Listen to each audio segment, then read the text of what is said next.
It's Horror Movie Monday. It's Hoarder Movie Monday. Hoarder Movie Monday this week. It's Hoarder. We're joined by the Hoarder. Look, he's right there above us. He's not happy. But hey, you can't please everyone. The reason it is Hoarder Movie Monday is John and Donald and I recorded a video that will be on John's channel soon. It's not up yet, is it? It is. It's been up since 8 this morning. Oh, well, how about them apples? So you can watch on John's channel our in-depth look at the M. Night Shyamalan Ding Dong trilogy. What is it called? The something 177? The East Rail 177 trilogy. So it's Unbreakable, Split, and Glass. And we do a nice, like a little over 2 hours discussing each movie in detail. So it was a good one. It's a good one to watch if you like these three movies. Yeah, they're great films and they fit together very well. The first time I ever watched Split, I had not seen Unbreakable. I did not know there was a connection. So after seeing Bruce Willis at the end, I was like, now I got something else to watch. So we had a lot of fun talking about those. So if you'd like to, check those out. But yes, it is also Thanksgiving week. So I want to make sure and wish everybody ahead of time a very happy Thanksgiving. Yes, happy Thanksgiving to you all. And it doesn't matter. I mean, if you're in America, if you're in Canada, if you're across the pond, wherever you are, we all have a lot to be thankful for, especially horror movies and Horror Movie Monday. And John and I, and a lot of other folks, but John and I specifically have a very, very good friend to be thankful for. One, Jeff Keaton, for coming through with another $10 channel donation, supporting the channel through PayPal there. So thank you very much for that, Jeff. But also Gail going out of his way to send myself a box, and John has a box as well that we're going to open up. I have no idea what is in this box. We're going to open it up, and John's going to open his, and we're going to see these are Christmas gifts that Gail sent us. But I think, unless Gail says otherwise right now, I think we are going to open them up and take a look at them tonight. They just came in the mail today. Yeah, just in case he has to leave early. Sure, we're gonna and so we are going to do that early on tonight. So Gail, thank you so much for those. You absolutely rock. Thank you, Gail. You do rock. And the box is a little heavy. I think I know. He mentioned one movie to me, but this thing's feeling a little heavy. So nice. Mine is heavy as well. So yeah, Gail put something in there. Yeah, I'm excited. First things first, let's talk about what we're going to talk about tonight.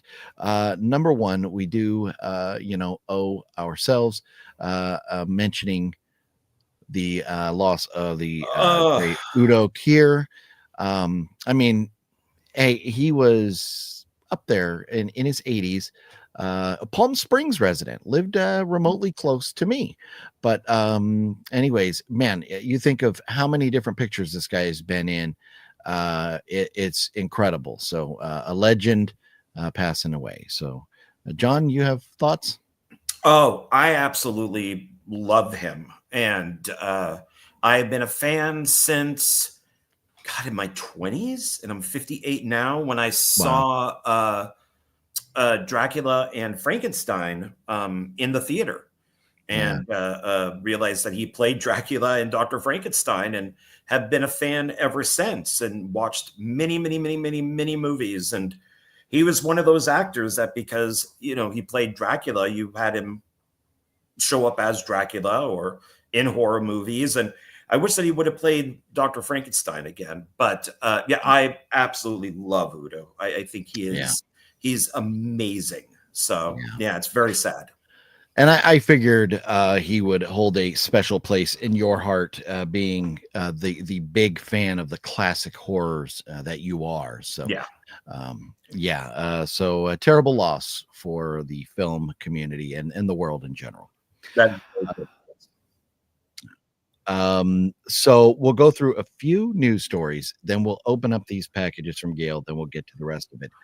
But I do want to get right off the bat here some of these things. Interesting news from the world of Mike Flanagan's upcoming Exorcist movie.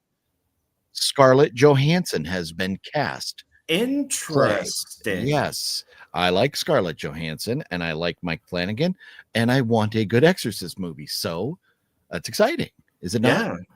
I mean, I thought it was unusual that she did, Jurassic Park Rebirth, and she plays like a mercenary, and it's like, what an unusual choice to put in that movie. And I liked her in it. So yeah, this is exciting. It is.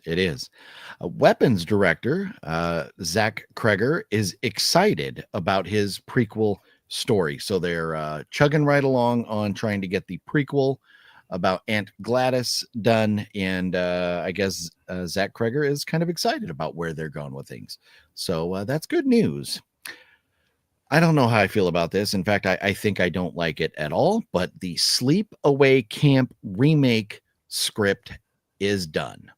So they are remaking Sleepaway Camp, and I don't think I give two shits, because that is a movie that needs to have 80s vibes to work, and it's not going to have 80s vibes. So I don't know how I feel about that. John, your thoughts? I mean, you enjoy Sleepaway Camp, right? I mean, I like the first one. So what are they going to do with the ending? I mean, that's a pretty classic, ending there. So they would have to try to do, what is it, a guy's head on a girl's body, and you find out that the guy is a chick or something, and instead of the other way around. And I guess I don't care if they do it or not, because Sleepaway Camp 2 and 3 were okay, fine, I guess. And Return to Sleepaway Camp was awful. And I was involved in something with Sleepaway Camp 2 with some extra footage. But don't care. I don't care. Yeah. No. Yeah, I'm right there with you. The Hannibal TV showrunner still is trying to and wants to get a season 4 made. No. And he says he knows exactly what the story would be. I want it. I loved the Hannibal TV show, and I want more. I love Mads Mikkelsen as Hannibal. And, I know you're not a fan because of Will Graham and all that. But as I rewatched it, I quite enjoyed it, even maybe more than I did the first time. So I want it. Something more up John's alley, which John, I think, watched the new episode of It Welcome to Derry is out.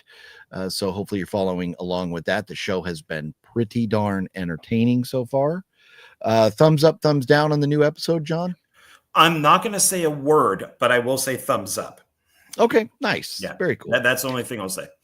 Nice. Begonia with Emma Stone, Jesse Plemons, and Alicia Silverstone is on digital tomorrow. This is one I've been looking forward to. I don't think it's not going to be like HBO or something, or Netflix, where you can just watch it. It's still, you're going to have to pay to see it if you want it. But it's got Rotten Tomatoes 87 and 84, so it's getting good scores there. And physical media this week, Conjuring Last Rites hits physical media. 4K release is coming out tomorrow. The Long Walk will be on 4K tomorrow. And one that I am excited about, and I am going, well, it bombed. One that I'm excited about, that I don't think John will be excited about, that hits 4K tomorrow, is Hack-O-Lantern. So I'll definitely be ordering myself a copy of Hack-O-Lantern. I thought that was awful. No. Then Sisu Road to Revenge, the sequel to Sisu, which, Sisu was phenomenal. I have yet to see Road to Revenge. but it is sitting at a 96 expert score on Rotten Tomatoes and an 89 fan score. So people are loving the Sisu sequel. Sweet. So maybe get out and check that out in the theaters while you can. Predator Badlands is still sitting at an 86 expert and a 95 fan score. So people are loving Predator Badlands. Everybody I talk to loves this thing. So I don't know. I might have to give it a chance. There may be time next weekend. John and I, we have a sort of kind of announcement, a thing that's going to happen next weekend. Not a big announcement for YouTube or anything, but something going on in our lives that we'll talk about in a little bit. But maybe we can go check it out together if it's still in theaters. Running Man.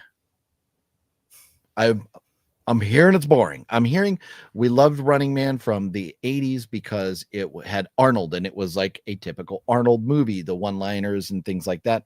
I'm hearing the new one is just kind of boring. 65 expert score, 79 fans. So it's not terrible, but 65 is not, blowing our doors off. Then Keeper. Ooh.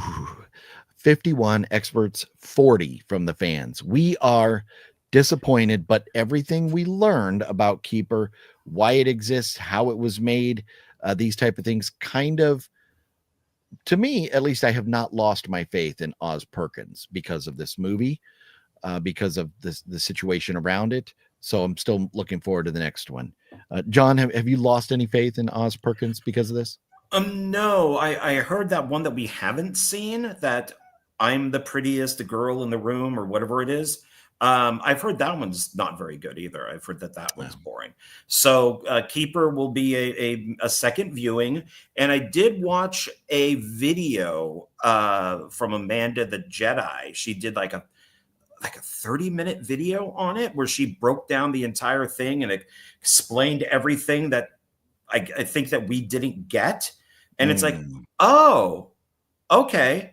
It makes sense now, but I don't know. And then I saw another guy do one who said, the movie has to make sense. And he kind of went through the whole thing too, going, this movie makes no sense. But I don't know. After hearing Amanda the Jedi, I'm like, I'm going to have to give this a second chance when it comes out. Oh, well, and being the sucker I am, I will buy a copy because it's Oz Perkins, and then I'll watch it again at that point. So we shall see. So that is the big news in the world of horror. So tonight, John and I are going to be discussing these two films, The Blob and Slither. We watch these, and Gail, thank you very much. This is a Gail gift right here. The remake of The Blob and Slither, which I need to get that copy of Slither. And we're going to be, we watched the audio commentary with the director, and this one was just the director and Nathan Fillion. This is a few different people, but they were very interesting. We're going to get to these here in just a little bit. Also, we're going to be talking about Thanksgiving horror movies and maybe other Thanksgiving movies in general, movies to watch around Thanksgiving. I have some, John has some we'll discuss. Plus, I found a list of the top 10, according to this website, their top 10 Thanksgiving horror movies. So we will dive into that in just a little bit here. So stick around, don't go nowhere. It's going to be tons of fun. John, anything you have in the way of news this week before we say quick hello to everybody and then dive into Gail's boxes? Not really, no. I got all of my Thanksgiving movies off of IMDb. So I don't know if that's where you looked, but it was a pretty good list. I think it was more than 10. I also would like to talk a little bit about some censorship a little bit later. And I do have one movie that I watched that I could talk about. And then we got the rest. So. Okay. Also, just to mention, everywhere under the sun is having their Black Friday sales this week.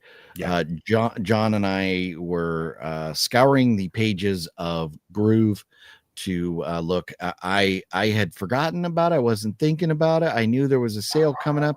John reminded me, the bastard that he is, and I have dropped some coin over there, so I'll have pickups whenever that shipment comes from the Groove early Black Friday sale. Some great stuff on there.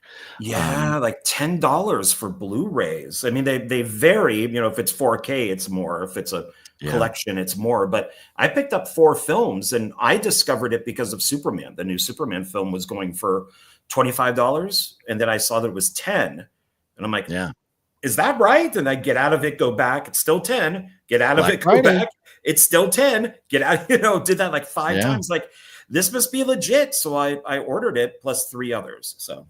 Nice.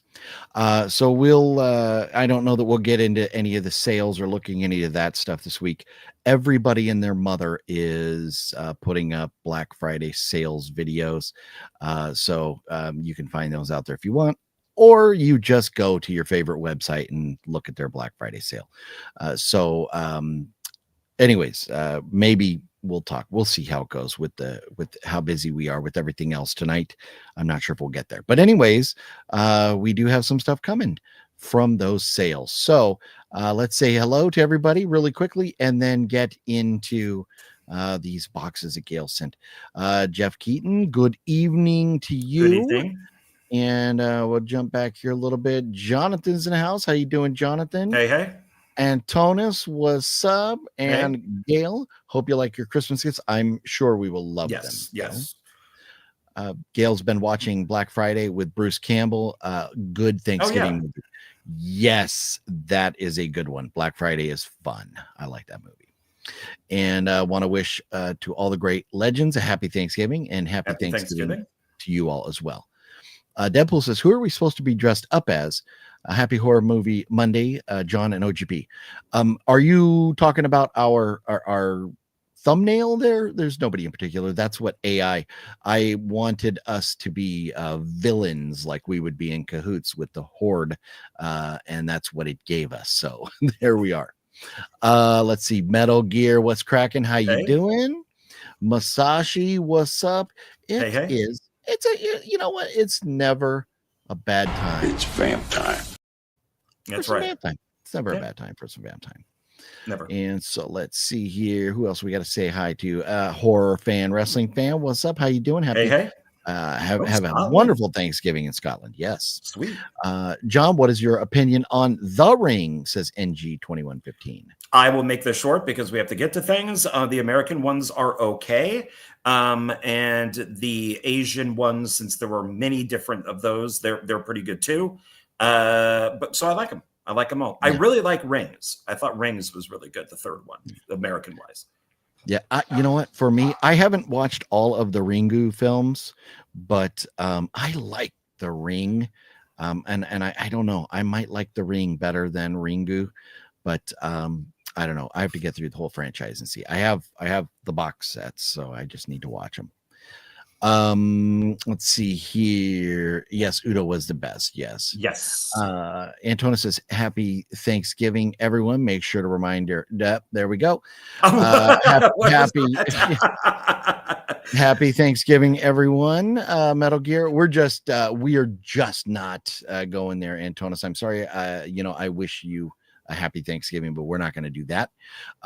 He was fantastic in Blade. 1998 is the old school vampire trying to deal with the younger disrespectful. Yes, Udo is great. Look at this, Mr. Master Chaos. What is going on? Yes, wow. Happy Black Friday, Mr. Master Chaos. That is the guy that if you want to learn about Black Friday sales and stuff, he knows it all, and he's been releasing videos daily on his channel about different sales, especially if you're into physical media. So highly recommend, and make sure everybody is subscribed to Mr. Master Chaos. His link, as always, is down below, and check out his videos. Everybody, he is like the authority when it comes to like Severin and Vinegar Syndrome for these sales. So definitely check him out. But good to see you, Mr. Master. And I will actually be joining Master Chaos on Thursday evening, Turkey Day, after Turkey, 8:30 here on the West Coast, and 11:30 as we work toward the midnight hour, going into Black Friday, looking at the sales and then kind of clicking on reviewing them as they pop off. So I'll be there on Mastercast channel with him for that event. So Jeff is all in for Aunt Gladys. Yes, I am too. Buckaroo Bros, what's going on? John, your thoughts on Aunt Gladys? Are you looking for the prequel to Weapons? I don't think it's necessary, but I'll watch it. I kind of like the mystery. Somebody did point out on Facebook, I saw they're like, oh, good. They're making an origin story about a woman who kidnaps children and keeps them in their basement. Yeah. Well, but I want that. But here's the thing. Do we need any of this? No. Do we want it? Yes. So I want it. But you're the one who doesn't, oh no, you're the one who wants to know these things. Thank you. Yeah. And like I said, and I don't like knowing. Give me more story. Tell me more about everything. And no, I'll love it. I think it's going to ruin it, but okay. Well, then I'll go watch it and tell you all about it. I'll spoil it for you. Thank you. You can't make sleepaway camp. New girls having, in this political climate, it would be a hard sell to go with the way they went with the original one. MC says sleepaway camp does not work for a young audience. My kids hated it. Yeah, I think hopefully if they do remake it, maybe we make the guys' shorts a little bit longer. Those guys were wearing some nut huggers, man, that made me uncomfortable watching it. So yeah, so we'll get some longer shorts. Wicked Network, what's cracking, Wicked? Nick B is in the house. MVD shop is having a good sale. Some cheap Blu-rays. MVD is always a great place to go. Yes. Yeah. Let's talk turkey. Happy early Thanksgiving, everyone. You too. Yes, Wicked. thank you. You too. Mr. Bones, MySpace Tom, what's cracking MySpace? It's vamp time. I clicked it too fast, man. What are you gonna do? But it is indeed vamp time. Hoping to find a deal on another region-free Blu-ray. I know I want another one. I don't even want to take it out of the box. I just want to get a brand new one, put it up on the shelf, leave it there. Off to watch Hallmark movies. Love you too, MC, and looking forward to Thursday night. No, well, that just tells me something. I don't know if there's a reason he's watching Hallmark movies. At least there was in the past. I'm not sure if that is still the same, but there was some homework he was doing there. So, but anyways, enjoy the Hallmark movies.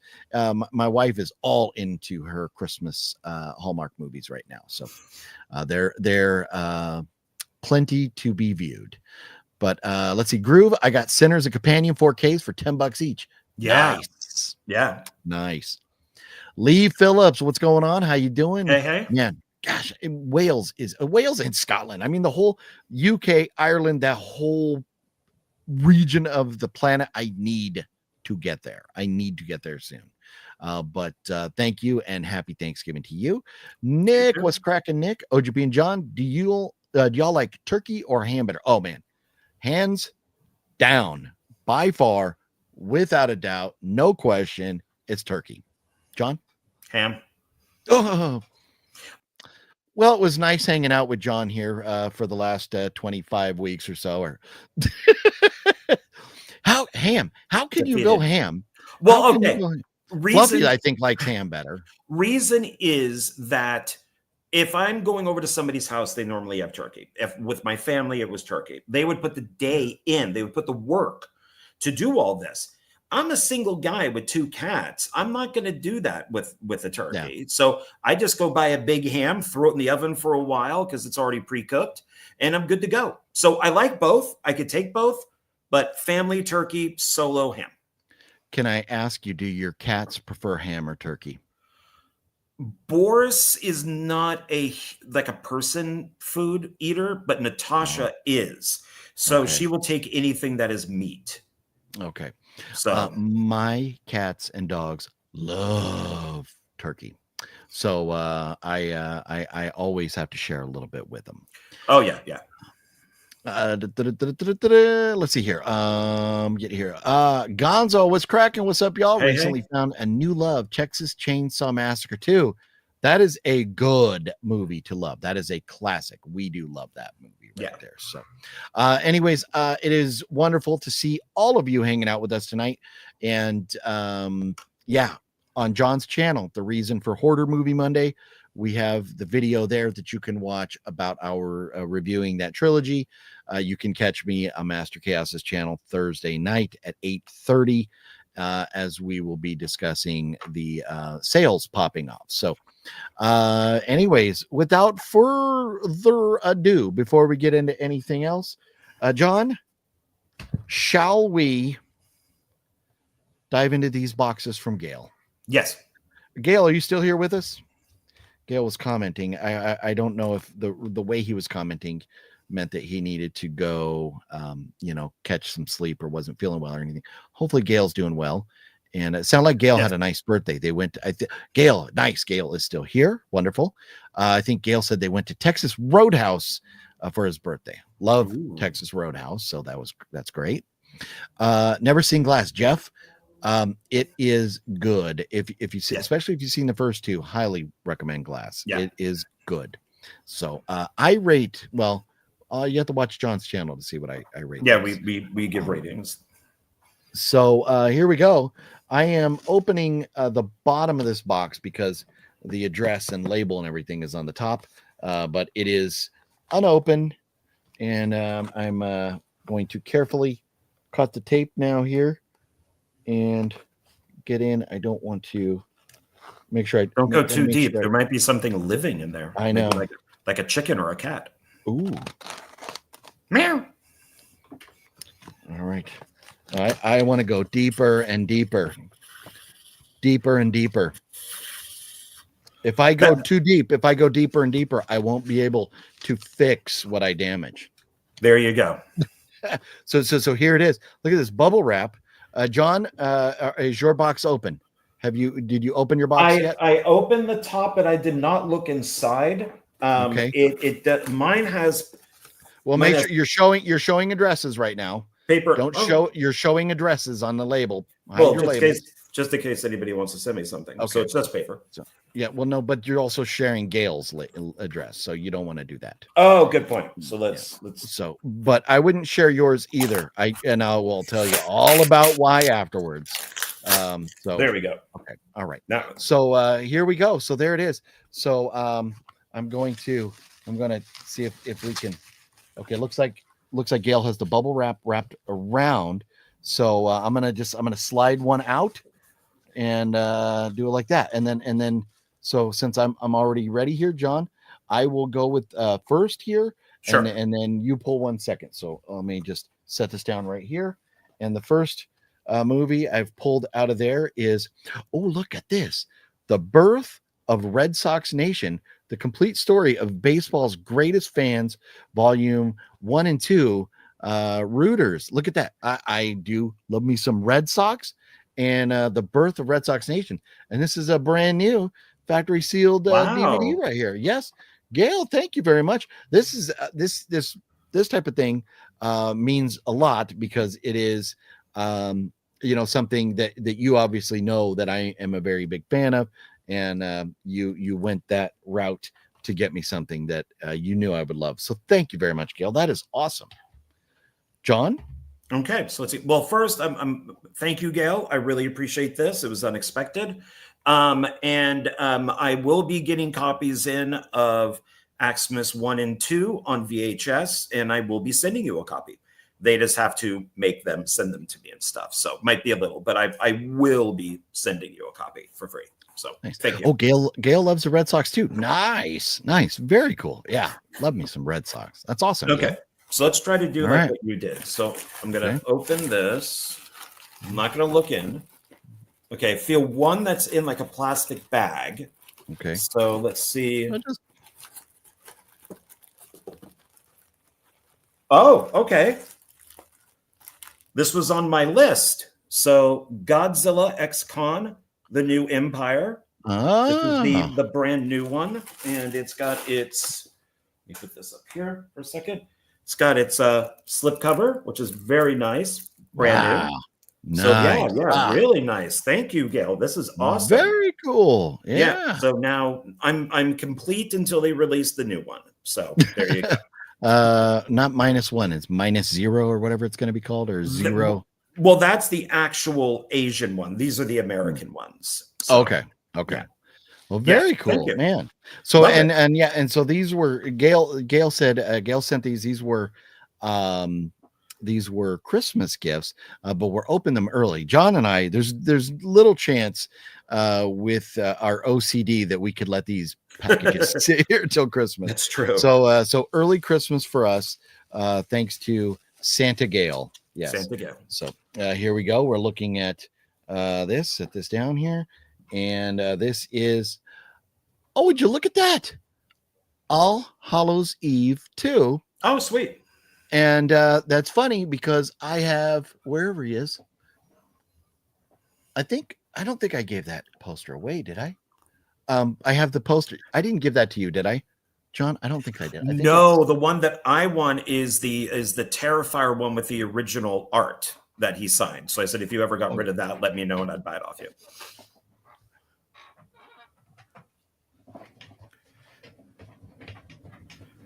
Scoot, scoot, scoot, scoot. Boom. Look at that. That's what I want. From All Hallows Eve right there. And so there you go. Awesome, Gail. Sweet. Well, thank you very much. You know, I don't think I've ever actually even tried to watch All Hallows Eve 2. The first one I have. But very cool, Gail. Thank you so much. That's something might be able to get signed here at some point because it is still directed by No, it is not. It's not, huh? But he did the first one, right?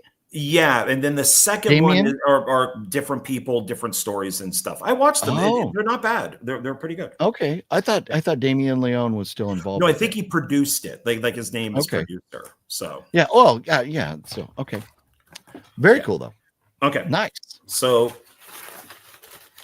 underneath the paper. Okay. Yeah. Go ahead and whip it out. Excuse me while I whip this out. I'm not going to look at it. I don't know if this is front or back. So let's see what it is. Oh, back. Oh, and upside. Oh, nice. Oh, okay. Nice. Edge of the Axe. This is Arrow Video. This is very nice. Thank you. I do not own this. Yeah. I think me some Arrow. Was Gail? Did I buy that or did Gail send me my copy of that? That's a fun movie. It is a fun movie. Yeah. Okay. Yeah, not rated 90 minutes, so that's the perfect time. So, and it says, hey, if you like Pieces, then you're gonna like Edge of the Axe, and I love Pieces. So I just don't like Pieces. I love it, so I should love this too. Yeah, so excited about this, and it's Arrow. My Arrow collection is up there, and it's very tiny. It's only like 6 things, so this is nice to add to it. So thank you very much, Gail. Yeah, that's cool, man. Yeah, and Arrow always has like great artwork and stuff that they put on there, so that is cool. Oh yeah. So Gail says he is the one that sent me Edge of the Axe. So very nice, so yeah. Gail hooked us both up with Edge of the Axe. That's cool. Sweet. And John, Edge of the Axe, made in your mom's neighborhood. It was Big Bear? It was filmed in Big Bear. Yeah. Mm-hmm. Oh, sweet. So yeah. So here we go. I am pulling out the next one. Oh, this one is thick. This one is thick. Here we go. It's coming out here. Let's see. What is this? Oh, it looks big. Are you kidding me, Gail? Oh man, John's gonna be jealous. In the Mouth of Madness. Arrow. What, Gail? Are you serious, Gail? Are you serious, Gail? Man, that is a good one. Oh my goodness. Yes, it is. Man, I love this movie. This is your favorite John Carpenter movie. Second.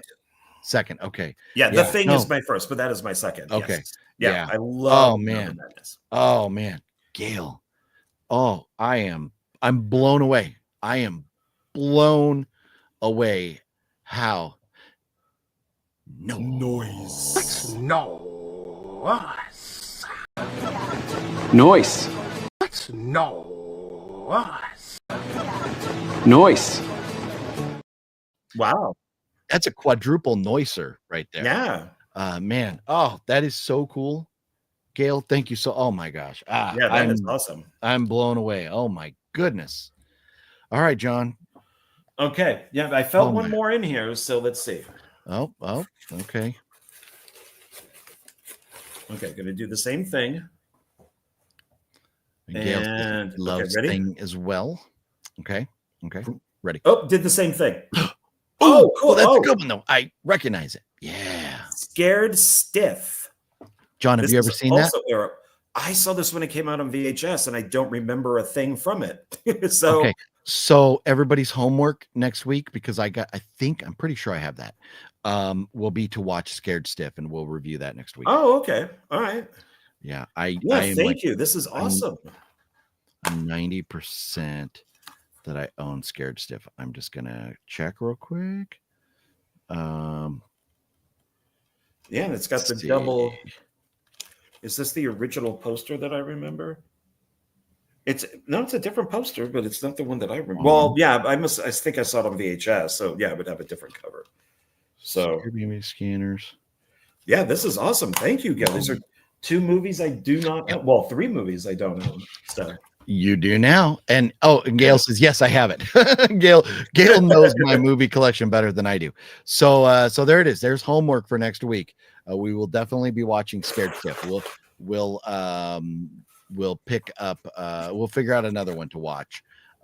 Fluffy says Gail is the real Santa. Santa does exist. This is correct. It is. Yes, he does. Michael McNally was cracking. Hey.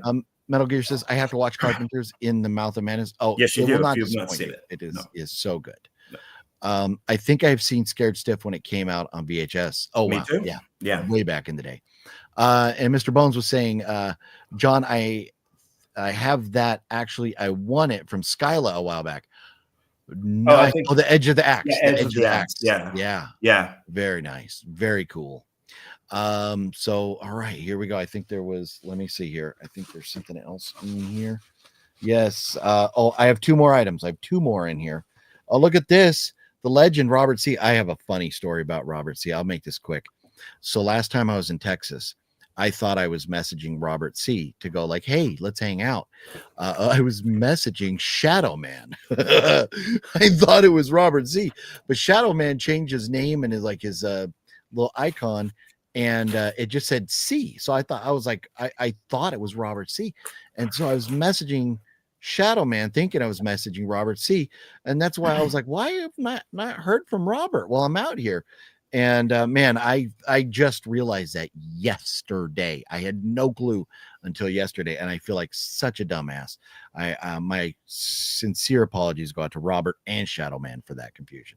Yeah, I know. I'm a dork. I do dorky things sometimes. Okay, so here we go. Pulling out next here, and let's see what's going on here. Shut up. Shut the door. Shut the front door. Gail, are you kidding me? John, this has been on my list forever. And we were talking about this recently over at Zia Records.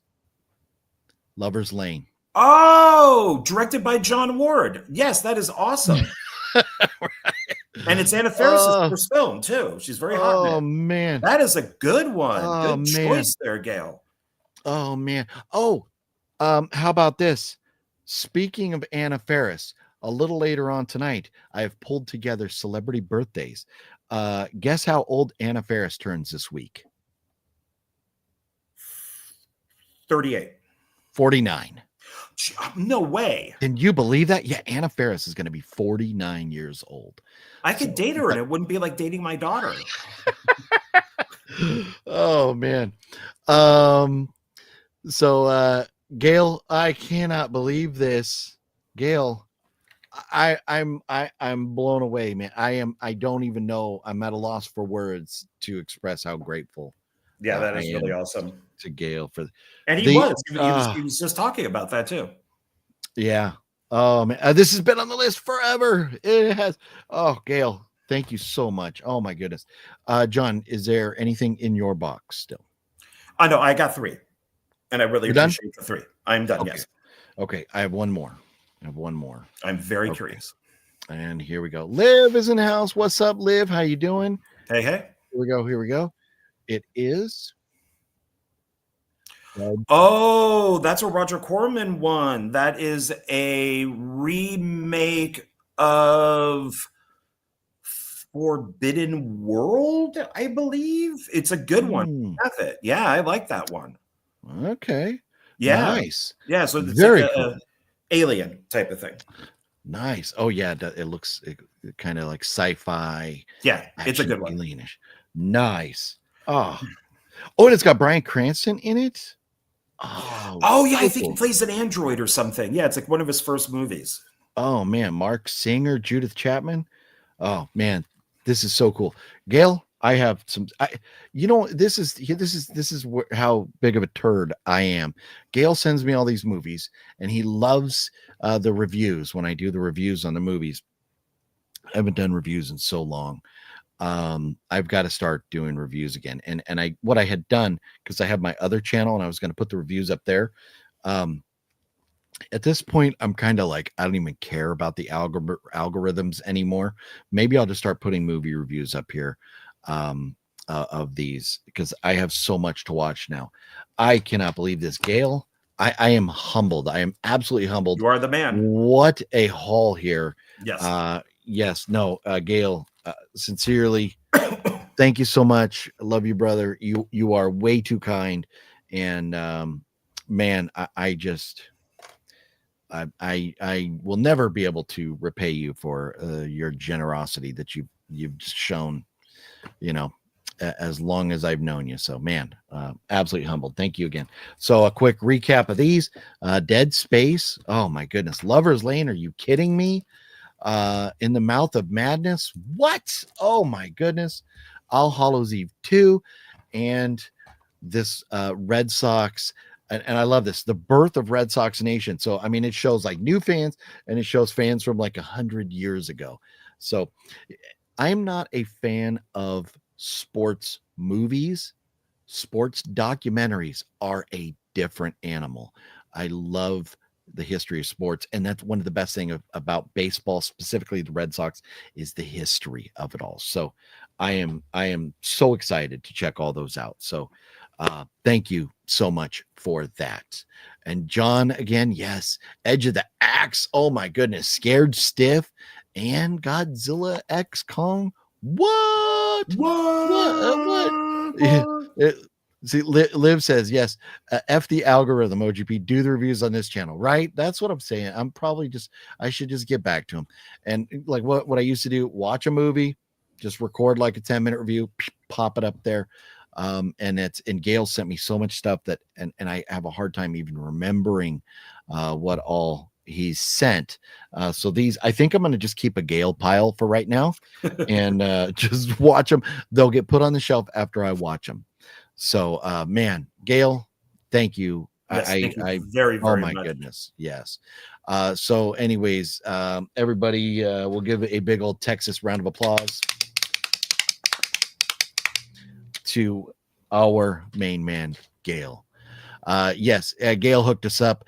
Jeff, but you also hooked us up with the $10 PayPal donation. Again, Jeff does this all the time, keeping the channel going, and just absolutely love it.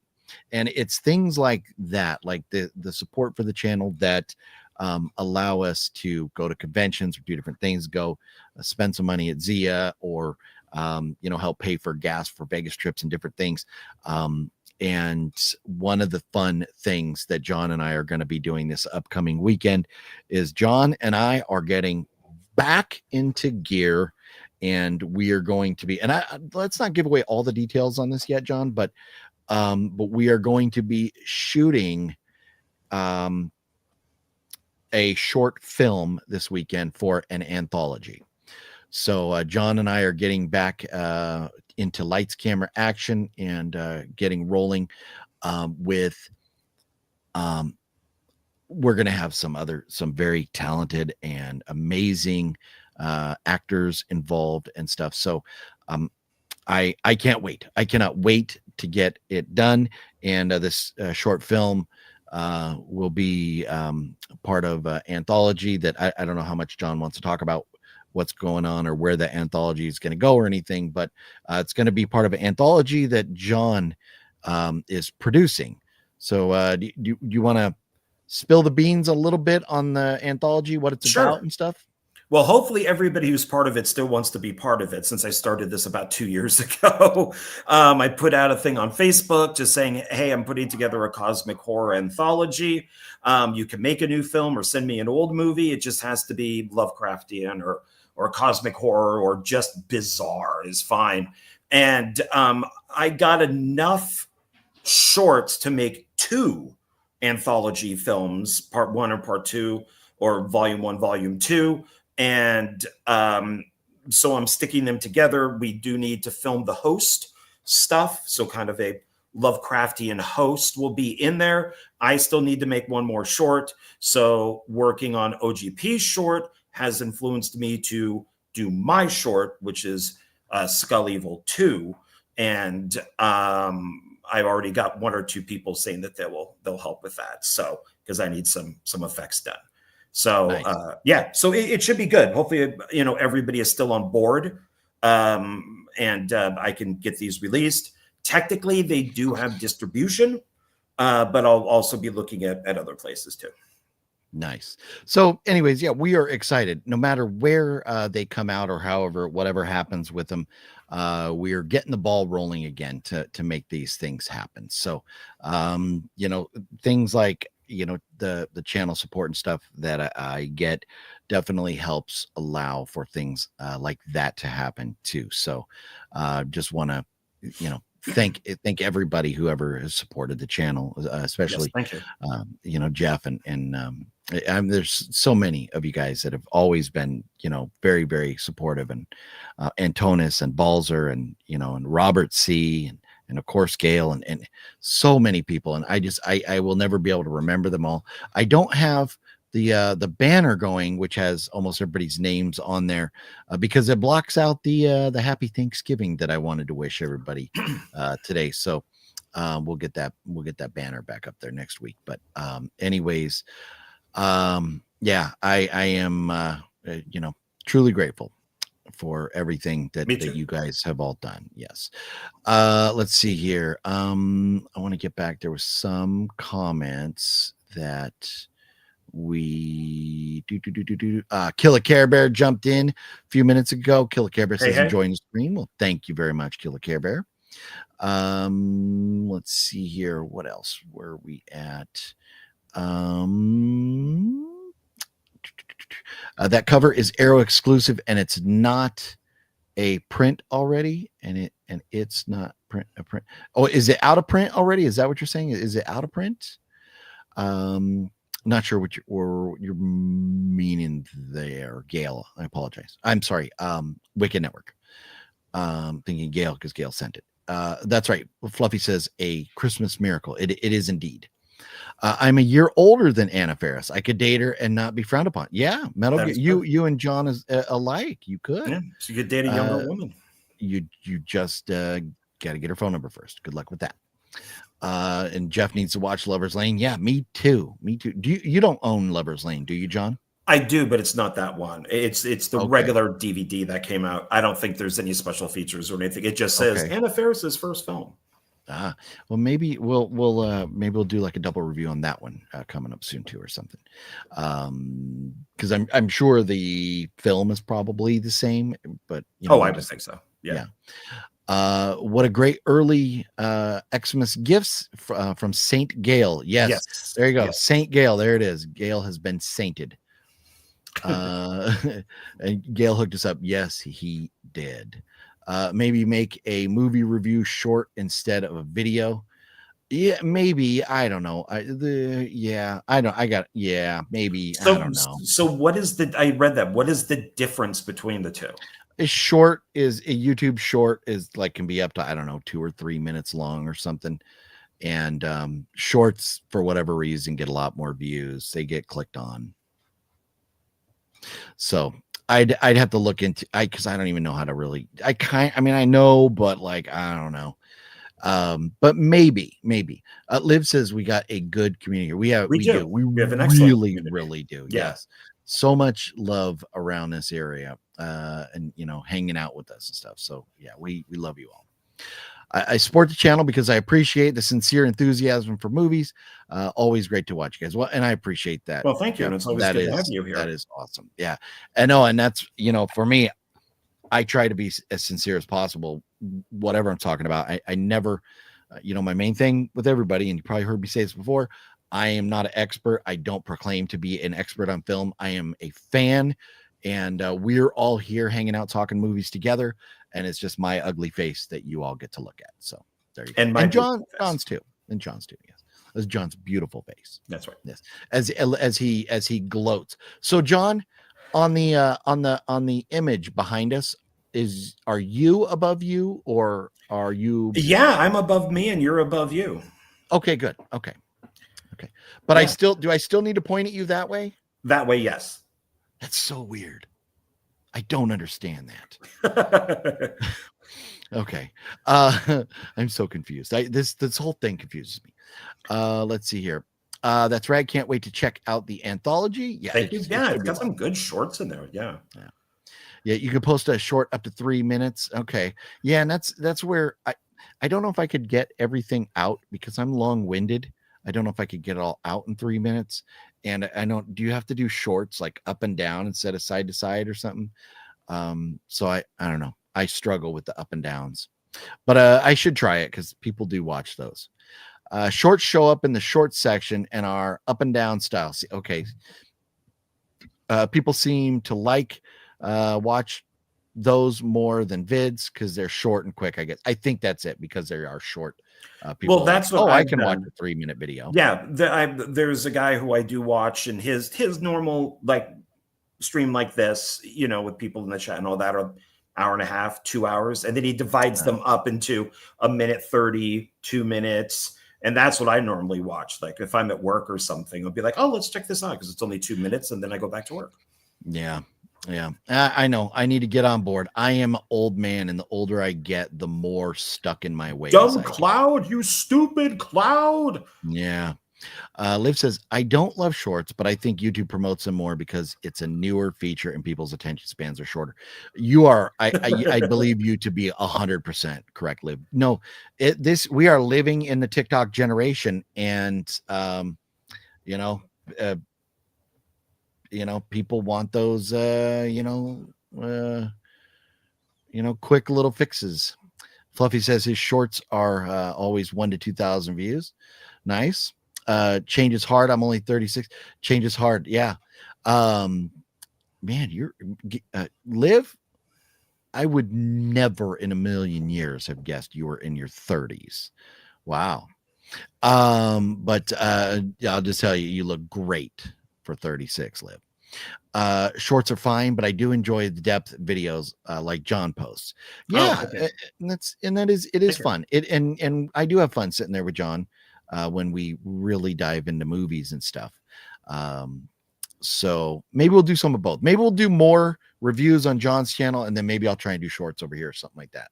So because John and I we do enjoy doing the reviews together, but we've been busy times lately. Gail says, please hit thumbs up. It really helps. Yes, everybody, if you would, while you're here, just hit a thumbs up button for us, would mean an absolute ton to us. Thank you so much. And thank you for reminding, Gail. I always forget that. So we have to talk about The Blob and Slither, but I want to hold off on those for just a couple more minutes because this is the Thanksgiving show, and I do want to talk about Thanksgiving movies in relation to horror or whatever, but things that might be fun to watch on Thanksgiving. So I think maybe we'll go through what we own physically first, or what we have here, and then we'll go through this top 10 list, and then after that we'll go into The Blob and Slither, which, man, I'm telling you, The Blob, I had such a hard time watching the audio commentary. I just wanted to watch the movie because it's such a fun movie. And so anyways, we'll talk more about that here in a little bit. John, I believe you're going to have way more physical copies of movies for Thanksgiving in your stack than I do. I'm surprised I have this many. Nice.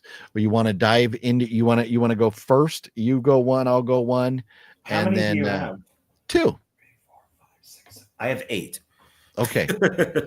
Okay.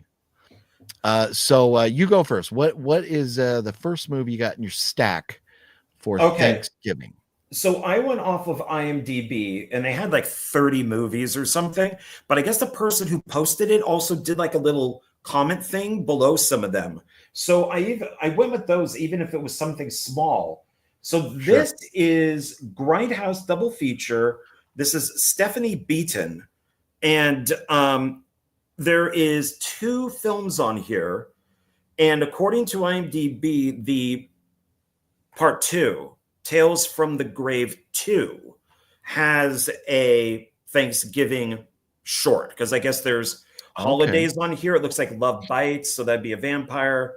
Luck of the Irish, Trick or Treat. And then there's one called Meat of the Family, because it says 2 twisted tales of holidays with relatives and strangers. So Meet the Family, I'm thinking, is the Thanksgiving one. Okay. So I pulled that because it does have a short on it. So nice. And Grindhouse double feature. What are is it like part 1 and part 2? Yeah. It looks like they're all on. Does it have a running time? It says what were they called again? Tales from the Grave. Okay. Yeah, and they're 2 full-length features on 1 DVD. It runs 196 minutes. Nice. So Razor Digital. I don't see a date when these came out. It's probably just very tiny, but it's low budget stuff. Like there's Estevez, and it's Martin Sheen's brother Estevez. Why am I blanking on his name? Oh, not Emilio, but Emilio's uncle. Yeah, Joe Estevez is right there. So yeah, and I'm guessing this is probably the Thanksgiving one because it's got a guy in looks like I don't know what that is. Maybe a Confederate hat with a meat cleaver. Oh, yeah. Yeah, maybe. So, yeah. So that's my first one. I own, this is probably my favorite Thanksgiving movie, and I just absolutely love it. I hope that someday we get a sequel to Thanksgiving because I would enjoy watching more of this. This was so much fun.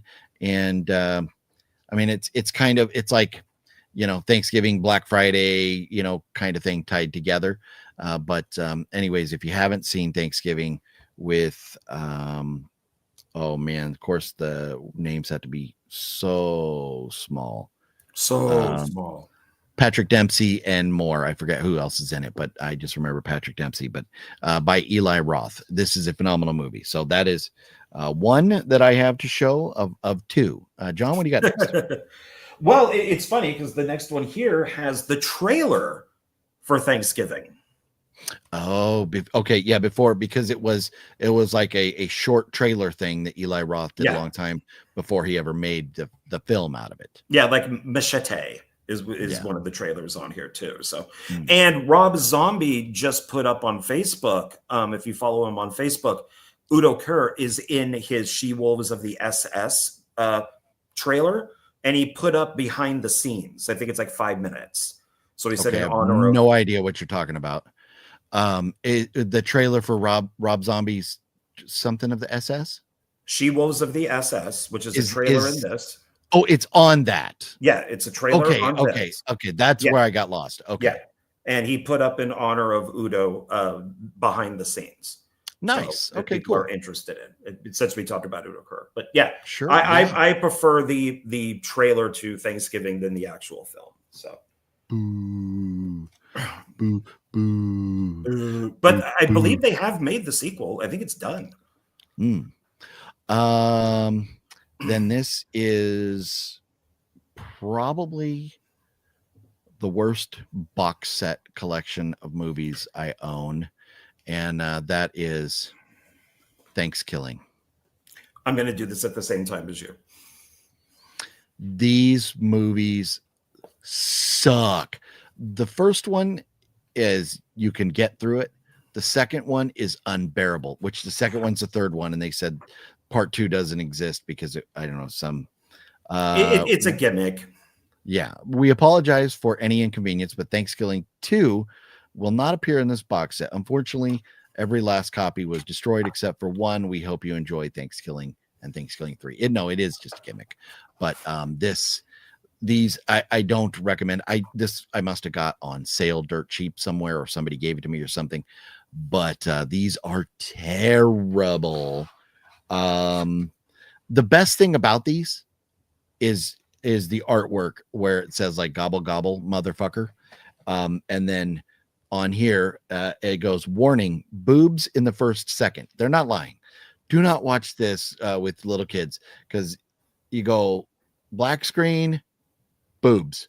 So be careful who you watch it with.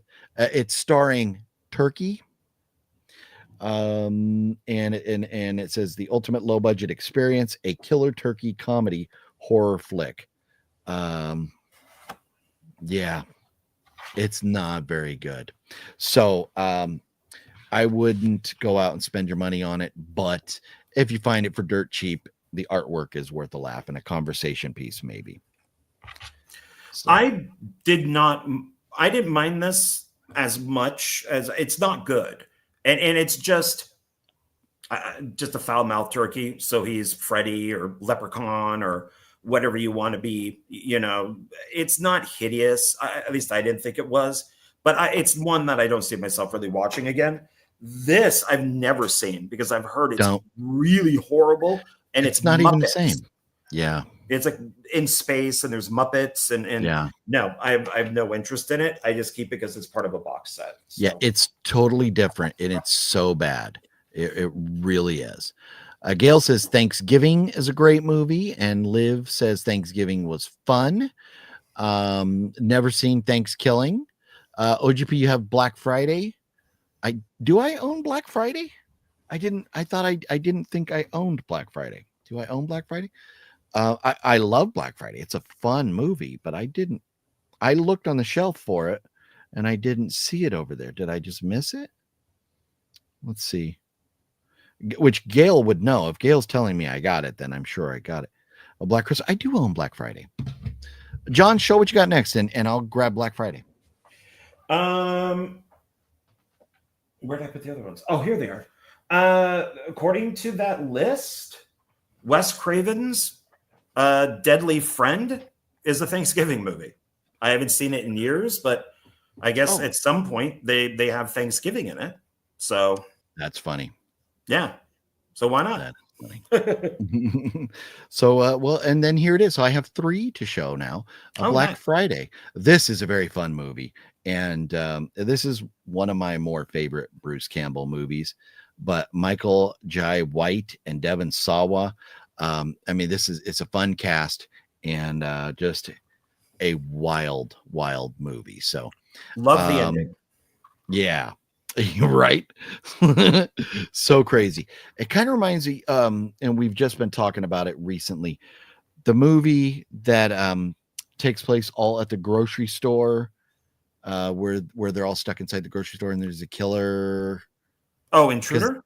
Intruder, yeah, thank you. Because this one, they're kind of like the store kind of thing going on there.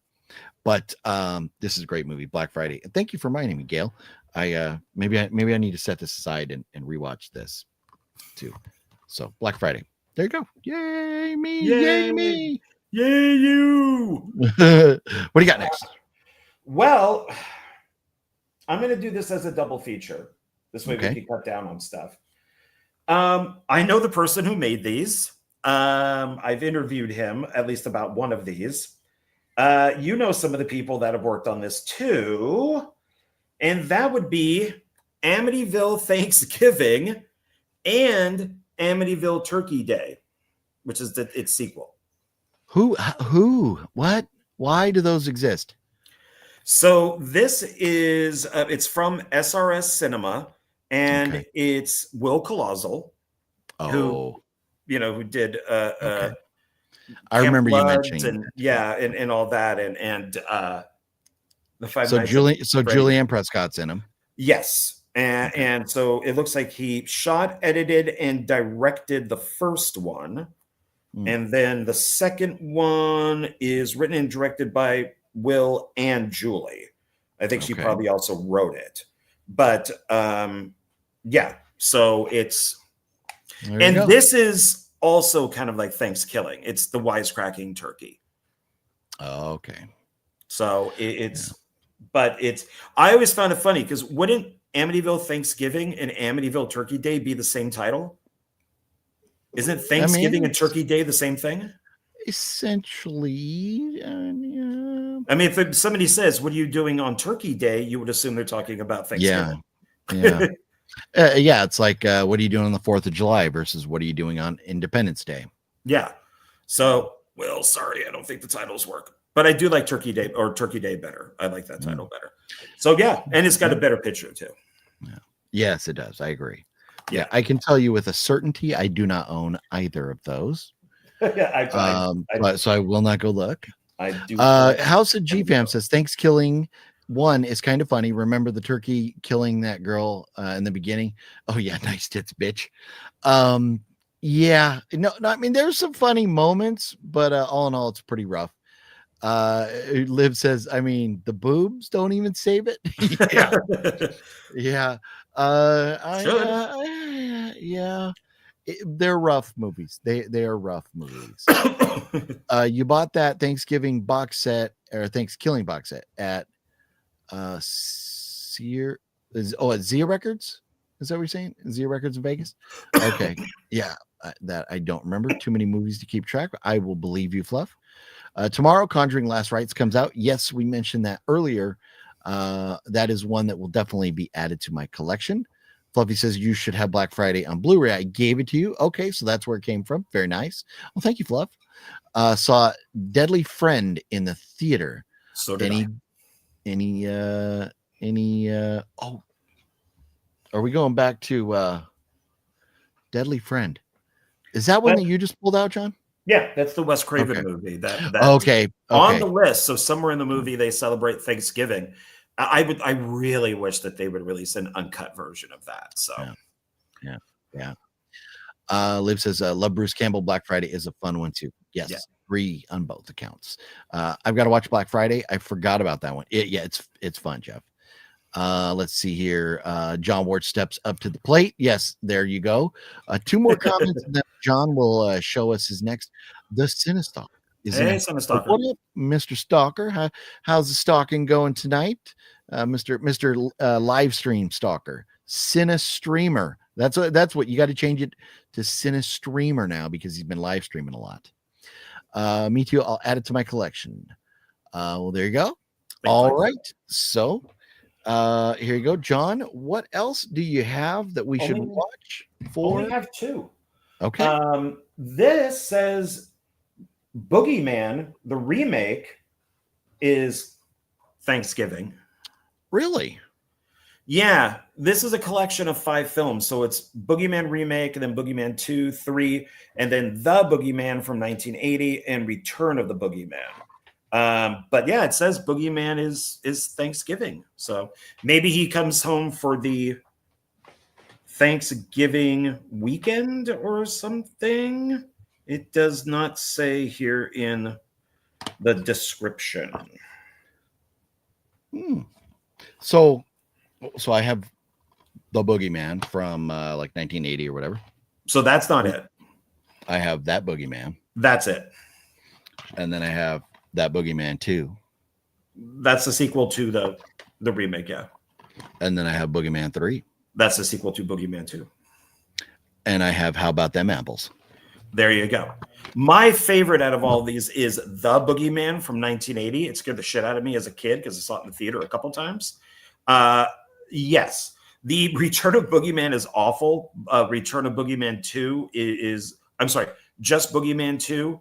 I enjoyed, even though it's horrible. But somehow, some way, somebody needs to re-release The Boogeyman 1980 with its original opening credits. Because it was Wizard Video. No, yeah, Wizard Video released it, but they cut out the beginning credits or something to put their own in.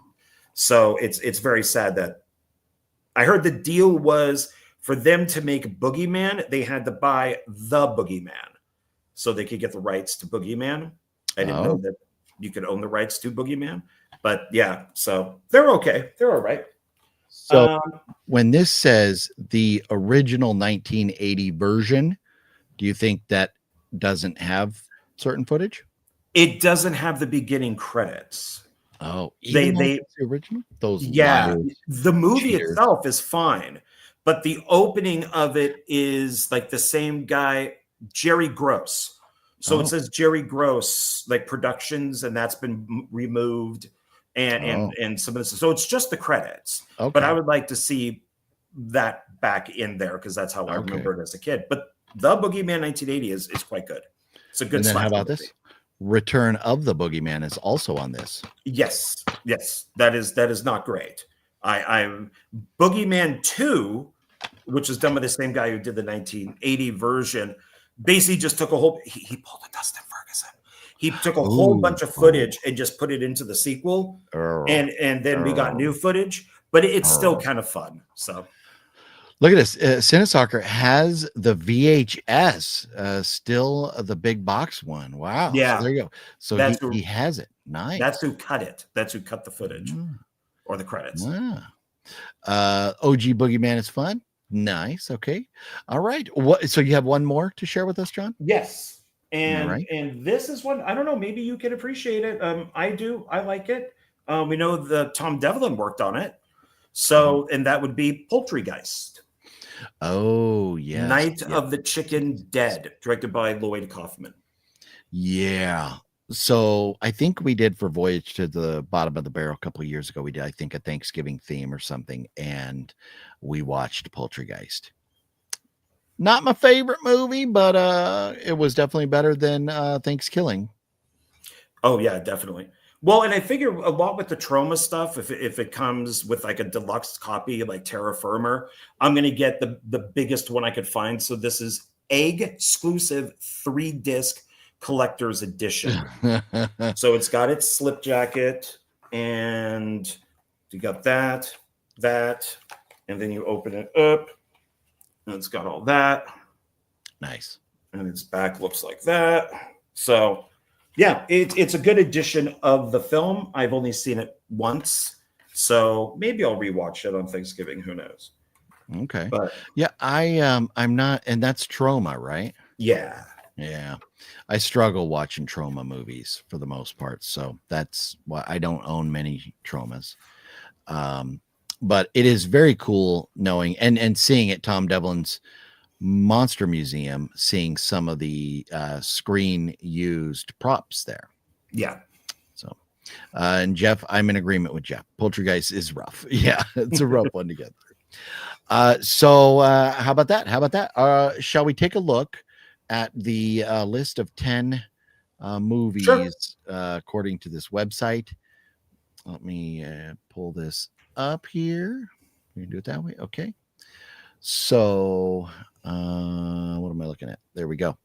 So I did it wrong. So this is from Esquire.com. All these magazines like to put out their lists of movies and stuff. So they do place smack dab in the middle of Halloween and Christmas. Thanksgiving is overlooked for holiday themed slashers, as the day itself, the American celebration, is downright drowning in Black Friday deals, blah, blah, blah, blah. They go on with it. But yes, I think Thanksgiving slasher movies or Thanksgiving horrors in general are overlooked. So I think they go based on what is number one, which I already know what it is. I think they go worst to best. So this would be their number 10 would be Into the Dark Pilgrim. I have seen this once. John, have you seen this movie? No, I know of a movie called Pilgrim, but I don't know a movie called Into the Dark Pilgrim. Yeah, and I don't know. I mean, when you see it, it's basically just Pilgrim, and I don't think I own this. I didn't even. No, I don't. And I've seen it at. I believe I've seen it at Zia. I think, but I always see it on Hulu, available to watch. Being a Hulu original, but well, here you go. Mr. Bone says, I love Pilgrim and highly recommend it. I thought it was okay. I had higher hopes for it, but Mr. Bones loved it. So John, You know me and my wonky taste in movies, you'll probably enjoy it. So Pilgrim. So there you go. Okay. There's one solid entry there.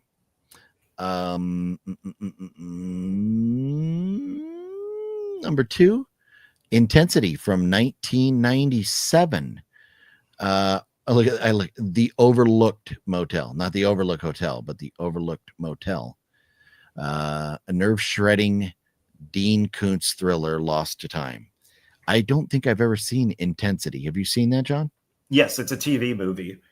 Okay. They were trying to, with all the Stephen King movies back then coming out, they tried Dean Koontz and off of his novels, and it didn't catch on like Stephen King did. But Intensity was okay. From what I remember. Mr. Bones says, okay, so no physical on Pilgrim. I just must be remembering, because I think it's like a red picture with like the cutout of the Pilgrim looking killer guy on there, something like that. So I just must see it so much that I'm convincing myself I saw it on physical, but it must just be online. Now we have Christie from 2014. Are you familiar with this, John? Not at all. Okay. Think of Christie as The Holdovers turned into a horror flick. After most of her dorm goes home for the holidays, a university student, played by Haley Bennett, is left alone and terrorized by an online cult obsessed with murder. That sounds fun. It sounds like Black Christmas, but at Thanksgiving. Yeah, I might have to check that out. Next, Alien Abduction Incident at Lake County from 1998. Never heard of this. UPN, man. Look. Oh my God, I'm actually surprised. The first one was probably, I mean, they'd say like Cannibal Holocaust and stuff, but it's one of the first found footage movies made, and people thought it was real. They actually thought the movie was real, that this family was attacked and abducted by aliens. So there's two versions of it. There's the original, and then there's like a remake done of it. But it's you would probably like it since you're into aliens. It's done quite well. And knowing that it was like War of the Worlds, with Orson Welles, where people literally thought this thing was real. Okay, cool. Yeah, I'll definitely. And I think off this list, there's a couple that I'm going to end up making notes about now. Mr. Bones says, have you guys seen Home Sweet Home, starring Jake Steinfeld from Body by Jake? Home Sweet Home. That was on the list. Do I own that now? I can't remember. I think. I'm looking. Highlander, Hollywood. Well, I don't own it. I do not own it, but it sounds familiar. I think I may have seen it. But that is a Thanksgiving movie as well. Home Sweet Home. Oh wait, it is that the one where they're like going together and then somebody leaves and they have to go get supplies or something, and then they never come back? That I don't know. I just remember Body for Jake being in it. Okay. Yeah, that's all I remember. Okay. I think I've seen that, if that's the one I'm thinking of. Christie is good too. It's similar to P2. Love P2. P2 is great. John needs to watch P2 someday. I own it, but I don't. I still need to see P1. There is no P1. But P2 is a Christmas movie. So put it on your Christmas list, sir. Antona saw Christie last year during Thanksgiving. Nice.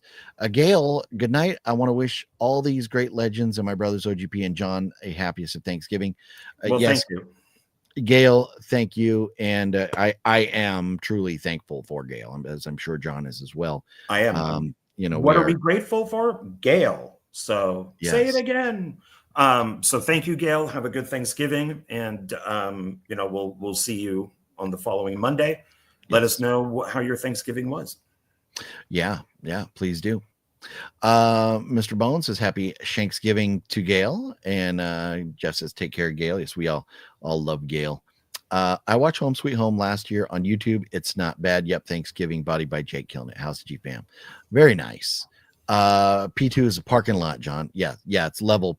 Oh no, I know what it is, but there was something was written up about P2 saying that people didn't go see it because they couldn't find a P1. Yeah, they said that's why it didn't do very well. Yeah, it's great. They're missing out though. I think Home Sweet Home was discussed here some time ago, and I think you're right, Gail. I'm sorry, Jeff. I was looking, and this comment from Sinistalker popped up saying Happy Thanksgiving to Gail, and the word came out of my mouth wrong. But Jeff, I do think, I think we talked about it, and I seem to remember it was like these people going to this one house, and then somebody leaves, and they don't come back because they get killed or whatever, something like that. But if I remember right, I think it was kind of fun. So there you go. Moving right along. Next we have, how about them apples, John Ward? Boogeyman. Well, there you go. Already discussed. Black Friday, which apparently they don't have the YouTube rights or something for the Black Friday video. So Black Friday, we always already addressed, is number 5. Number 4, The Oath. I don't know The Oath. Do you know The Oath? I do not. Okay. In this, Tiffany Haddish starring comedy horror directed by Ike Barinholtz of the Mindy Project.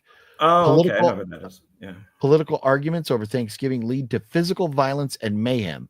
Oh, that's funny. That. How realistic is that? People getting pissed off at each other. So there you go. So I'll add that to my list. Blood Rage. Yes. This is a movie I don't own. This is a movie I want to own someday. Cranberry sauce. I think Sinistalker owns the VHS of this. Do you not, Mr. Sinistreamer over there? I think he does. So Blood Rage. And then look at this. They're out of their gourd because it's not even Thanksgiving. It's Thanksgiving 3. Thanksgiving 3 is number 2. They're so wrong with this. Maybe they're mistaken. Maybe they think it's the first one, but they accidentally put 3. Yeah. So terrible. So terrible. And then, of course, do you want to? I was just going to say, do you want to guess number 1? But I spoiled it. And of course, Thanksgiving. I do believe this is deserved. Even if it's not anybody's particular favorite, it is so well put together. It's a beautiful movie, and it is all about Thanksgiving. I didn't see it. I didn't see it on the sale. Oh, did you check? I just remember I scrolled through everything on their Black Friday sale. Oh, okay. But I mean, maybe it's on DVDs. I did not look at DVDs. But you may be able to find, I think you can find it at Zia for $10 or $15 now. Let's see. Sinistalker says Blood Rage is fun. I don't have it on VHS, unfortunately, but on the Arrow Blu-ray I got. Oh, okay. Nice. And this is random, but I just got to say, go Pats, 10-2, bam. Yes, you are correct, Sinistalker. Go Pats. Best record in the NFL. And Pats are back, baby. Everybody else has to suck it. What are you going to do? Mr. Bone says Blood Rage was the go-to Thanksgiving movie for everyone before Roth's Thanksgiving movie came out. Okay. Yeah, I don't know if I've ever seen it or not. I don't remember, but it's definitely one that I need to get a copy of. But if I remember right, I either haven't seen it at Zia or it's just been like on the expensive side and I haven't pulled the trigger on it yet. Yeah, Thanksgiving is not cheap. Yeah, it's not on Groove. It's not on their special. So it took me straight to eBay. And I mean, it's like $20, but I don't like spending $20 on a movie unless I absolutely love it. But Groove took me to It's a Charlie Brown Thanksgiving, which everybody now laughs at because they always show pictures. So all the Peanuts characters, right? They put out the tables and the chairs. They put out on the one side the long rows of chairs that all the Peanuts characters are sitting on. There's one chair. You're really gonna take us down this road. Huh? There's one chair on the other side of the table that just has Franklin, the black kid, and everybody now is going like, "What the hell?" This thing was made like the 50s or something or 60s. So it's just like, why is Franklin all by himself? It's so awful. Yeah. I don't know, man. I don't know. It would have been one thing if they put what's his name? The kid who's smelly and always has the dust cloud around him. Oh, put yeah. him by himself over there. Pigpen. Right? Pigpen. Yeah, Pigpen. Yeah. Jeff just watched Blood Rage recently. Worth a watch. Yeah, I definitely got to do it. Yeah, nope. Citizen. Man, times were different back in the 50s and 60s, were they not? They were. Be careful, John. I just believe I saw a cattail walk by behind you. That was Boris. He wanted some attention, so and I have to give it to him when he wants it. So yes. I think Blood Rage, I think the way to watch it is, I want to say Riff Tracks did the guys from Mystery Science Theater, I think they reviewed it. One of those places, that I think it's Riff Tracks, and it's hilarious. So, it's edited, of course, but but it's very funny. Yeah, that would have been awesome. See, I wish I had one of those smaller theaters around here that would play older horror movies and stuff like that. But I live out in the sticks, so it's not. I'd have to drive pretty far. But man, that would have been epic. I definitely would have tried to go to that if it happened near me. So now we have a couple things still to do. We've got to talk about these two movies and the audio commentary on them. But before we do that, I just kind of want to run through, and we'll do this pretty quickly, and throw out, instead of looking at celebrity birthdays for just the day, I pulled up the main celebrities for the week. So here we go. Y'all can guess along if you'd like.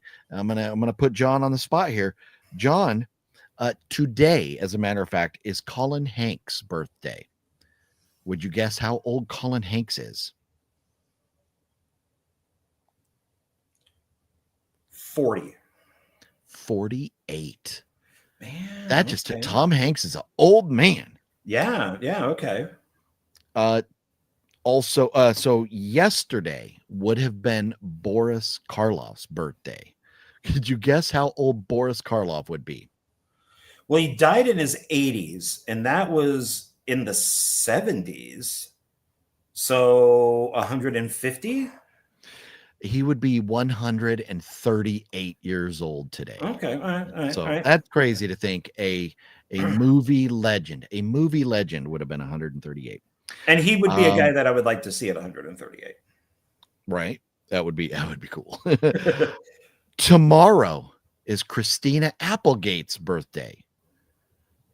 How old do you think Christina Applegate's going to be tomorrow? 54. Oh, son of a bitch. You are good. She will be 54 tomorrow. Well, I got one right. Yeah. I was good. But no, you're pretty good. You get close. You get ballpark on these pretty good. So thank you. Also, tomorrow would have been Ricardo Montalban's birthday if he were still around. Con! How old would Ricardo Montalban be if he was still around? I'm going to say 100. Ricardo Montalban would have been 105 years old tomorrow. Okay, see, I'm getting close. I like that. Yeah. Wednesday would have been Tina Turner's birthday. Could you guess how old Tina Turner would be Wednesday?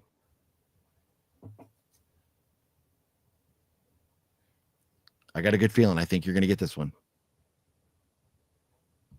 I'm thinking of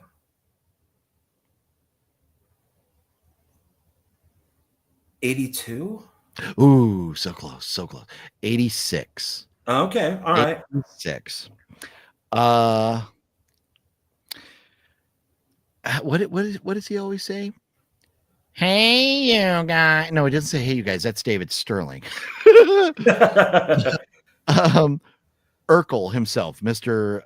Jaleel White. How old will he be on the 27th? Well, he was older, right? On the TV show. Well, yeah. He has that kind of disease where he looks like a kid, but he's not a kid. So, and I know he did like one or two Asylum movies. So he was older in those. Oh, did I do that? Thanks, Jeff. That's what it was. Yeah, I was going, hey there, Facebook. He's not in his, he can't be in his 50s. Is he in his 50s maybe? Well, here you go. Cinestalker says 53. Wicked Network says 48. I was going to stick with, says, got any cheese? No, I wish I did. Love cheese. I am going to say, because I was going to say like 55. Okay. So is that your final answer? Final answer. 49. Okay, not close on that one. Wicked Network is much closer. So here's an interesting one, and I makes sense, but I hate that people are getting older. Judd Nelson. Oh, makes me feel old as dirt. He is one of my favorites, and I would love to work with him. I copied his look from 2 films when I was back in high school, Making the Grade and Breakfast Club. I combined the 2 because I thought he looked really cool. He's got to be okay. So I was older than him in the Breakfast Club, I think.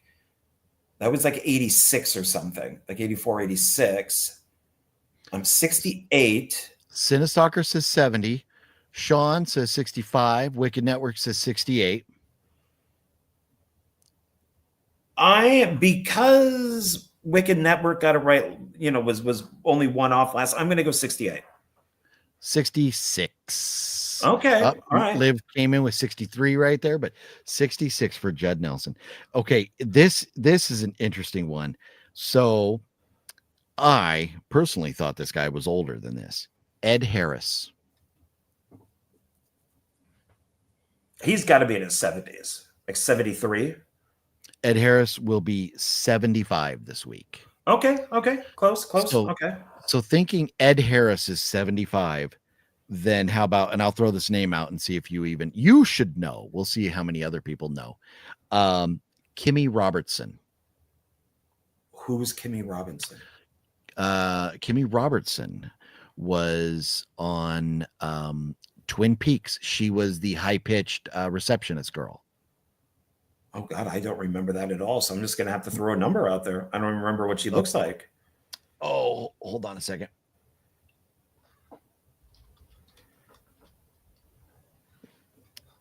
You've Twin Peaks, you would totally know her. Let's see if I can just share this. Oh, I gotta remove this. And I'm surprised. The girl, like, she was like dating 2 different guys in Twin Peaks and stuff. I kind of remember her. Thought she was pregnant. I just remember her in the fur. Oh, can you see her there? I'm trying to make. Oh, her. Okay. Yeah. Okay. Yeah. So, yeah. I remember her. Okay. She seems so young in. But you're saying that she's older Twin than Peaks. what you thought. Yeah. I am going to go 68. 71. Oh, God. 70. Wicked Network says 76. Yeah, I just cannot believe that she is 71 years old. Cinestalker says 72. Liv says 69. Yeah. It's crazy because she just seems so young. Here's a fun one. Alan Richson. Mr. Reacher himself. Oh, okay. I really know nothing about him. I've only seen a few episodes of Reacher. That's the only thing I know. Reacher is great. Yeah, what I saw was good because he defends a dog. So I appreciated that very much. I'm going to say for him, like 51. Ooh, brother. Ooh. Sean, are you cheating? If not, Sean got it. 43 years old. Oh, okay. There you go. Yeah.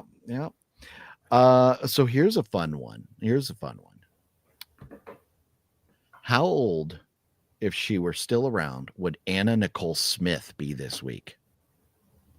If you tell me Anna Nicole Smith, if you tell me you don't know who she is, I will know. be I saw her in Playboy. Okay. I've watched some of her movies. Yeah, I definitely know who she is. She married an 89-year-old guy and then got left out of his will. Yeah, the family had a hissy about that whole thing. Yeah. God, if she was alive today, I think she would be in her 60s, maybe. So like 65? She would be 58. Oh, wow. And that I did not know I was like, or you were that close in age to her. Wow. Anna Nicole Smith would only be 58. Wow. That's crazy. Here's a fun one. Everybody loves Joe Dante. How old would Joe Dante be this week? Or will he? He's still here. But. So in the 70s, he was in his early 20s because he got out of college and went to go work for Roger Corman. So if we go 20, 30, so that's 70s, 40s would be 80s, 50. He's got to be in his 70s. He's got to be like 76 or something, 75. Okay. Cinestalker says 81. Sean says 79. House of G Fam says 82. So I wonder, that's Sean's 2 for 2 now. So I'm wondering if Sean has Google on his speed dial. Wicked Network says 84, but Joe Dante is going to be 79 this week. Okay. So here's another fun one. Recently passed away, Diane Ladd. She had to be in her 80s. I'm going to say like 83. She would have been 90 this week. Oh, wow. I didn't know. Wow. She got her money's worth. And then so here's there's a couple 49s this week. We already mentioned Anna Faris was 49. And then Screech, or no, not Screech, but did I do that? It's 49. Poor Screech. Yeah. So then how about this? Mr. Black Panther, Chadwick Boseman. How old would he be? He would still be the same age that he died at. Oh, ow. Because he never ages because he's Black Panther? No, because aging would stop. Oh, that's why I said how old would he be? Oh, I know. I don't know anything. I don't know a lot about him except for being Black Panther. He's a good actor. But Black people always look much younger than what they are. John, well, let's talk about the racist elements of Peanuts. Let's talk about the racist elements of Black people. But it's true. They always look younger. They look great. Yeah. That's not a put down. That's awesome. You can have a white guy who's 50 that looks 70, and then you can have a black guy who's 70 who looks 50. No, it's true. And Jeff says black don't crack. No, exactly. Yeah. So I'm not knowing at all really anything about him. I'm going to say that he would be like 62. Okay. Cinestalker says 45. Wicked Network says 45. Sean says 43. Am I way off? Reacher was guessing, or Metal Gear was saying Reacher was 43. Chadwick Boseman would be 49 years old. Also, I almost gave it away talking about Anna Faris. Oh wow! Okay. Well, that's why I'm going, because he looked so young. I aged him up. So just 3 more here to talk about. Let's just go in no particular order here. Tom Sizemore. How old is Tom Sizemore gonna Tom Sizemore passed away, right? Yeah. Not a couple years. Yeah, he did. Right? I think he did. I think he passed away like 3 years ago or something, 22 or something. He had to be in his 50s at least. So I'm going to go with 58. Let's see. Cinestalker says 71. House of G Fam 67. Oh, shit, I'm way off from them. Tom Sizemore would have been 64 years old this week. Oh, and I said 68. Right? So I'm not 58. 58. Oh, he would have been 64. 64. You're only up by 6 years. That's fairly close. Yeah. Okay. Yeah. Okay. 2 more. Howie Mandel. Well, I think we have kind of like a tree where you count the rings. You have to count the amount of balloons or rubber gloves that he's expanded into. Right. So Howie Mandel's been out there for a long ass time. Long time. He Then used to have hair at one point. Oh, that's right. Then he started hosting all those TV shows. Yeah. Yeah. Then he started looking like Blofeld, or Lex Luthor. Yeah. I don't think he even tours anymore. I'm going to go 70s with him. I'm going to say like 74. 70. 70. Big Okay, 70. Okay. There you go. Wicked Network. There you go. Got it. Let's see. House of G Fam and Liv were both coming in at 66. Metal Gear was at 72. And maybe Sinistalker knew. Maybe, or was Sinistalker, was that? I don't know. Oh, yeah. No, that would have been here. So Sinistalker got it. So here we go. I find Howie insufferable. You know, way back in the day when Howie had the little cartoon and stuff with his voices, I used to like him. I haven't seen anything from him, I don't know, probably in 20 years that has mattered to me. The last one. Howie is Gizmo. Did Howie play Gizmo's voice? That sounds right. That sounds right. Well, that's interesting that him and Joe Dante are born close together. Oh, okay. Yeah. One big birthday cake on set. Don Cheadle. Oh, here's another one. Okay, so I gotta go younger than what he looks. Don Cheadle, Ocean's 11. Well, I think War Machine, Iron Patriot. He was also in that movie written by Steve Martin called Traitor. And he played Sammy Davis Jr. in the Rat Pack movie. How old would I think? So Don Cheadle, definitely not 40s. I think he's almost hitting 60. I'm going to say 58. Don Cheadle will be 61 years old. So very close there. Yeah, very close. Not bad. Yeah. No, I thought Don Cheadle was going to be older than that because of like Ocean's. You think about these movies. Like, for example, we watched Unbreakable the other day, and Unbreakable came out 25 years ago. How does this happen? So, I mean, time flies. So I picture Don Cheadle be a lot older than that. So, time keeps on ticking. Time has come today. Hey, time has come today. When I say time keeps on ticking, I go to one specific song. I don't know where you went right there. That's a song called Time Has Come Today. Even the Ramones did a remake of it. Oh, okay. It's a great song. I said time keeps on ticking. And then Into you say the future. All right, who sung it though? Thank you very much. That is the that would be Mr. Steve Miller from the Steve Miller Band. Steve Miller Band. Yeah. So Sean says he's not cheating. Well, Sean would have got 3 out of, because Sean also guessed 61. But he's got the 420 in his name. So I'm thinking if he's kind of a little 420 right now, he might know things that we don't. He might feel like a different frequency. In tune. Yeah. Sinistalker says, look, Ocean's 11 is like 24 years old. So, man, that's just crazy. Hey, OGP, you can't leave out Ingrid Pitt, a horror icon. Oh, she got a birthday this week? Yeah, from Hammer. She's known for Hammer movies. So, Ingrid Pitt. Born November 21st. Okay, so Ingrid Pitt technically fell last week. That's why I just went Sunday to Saturday here. But Ingrid Pitt, born in 1937.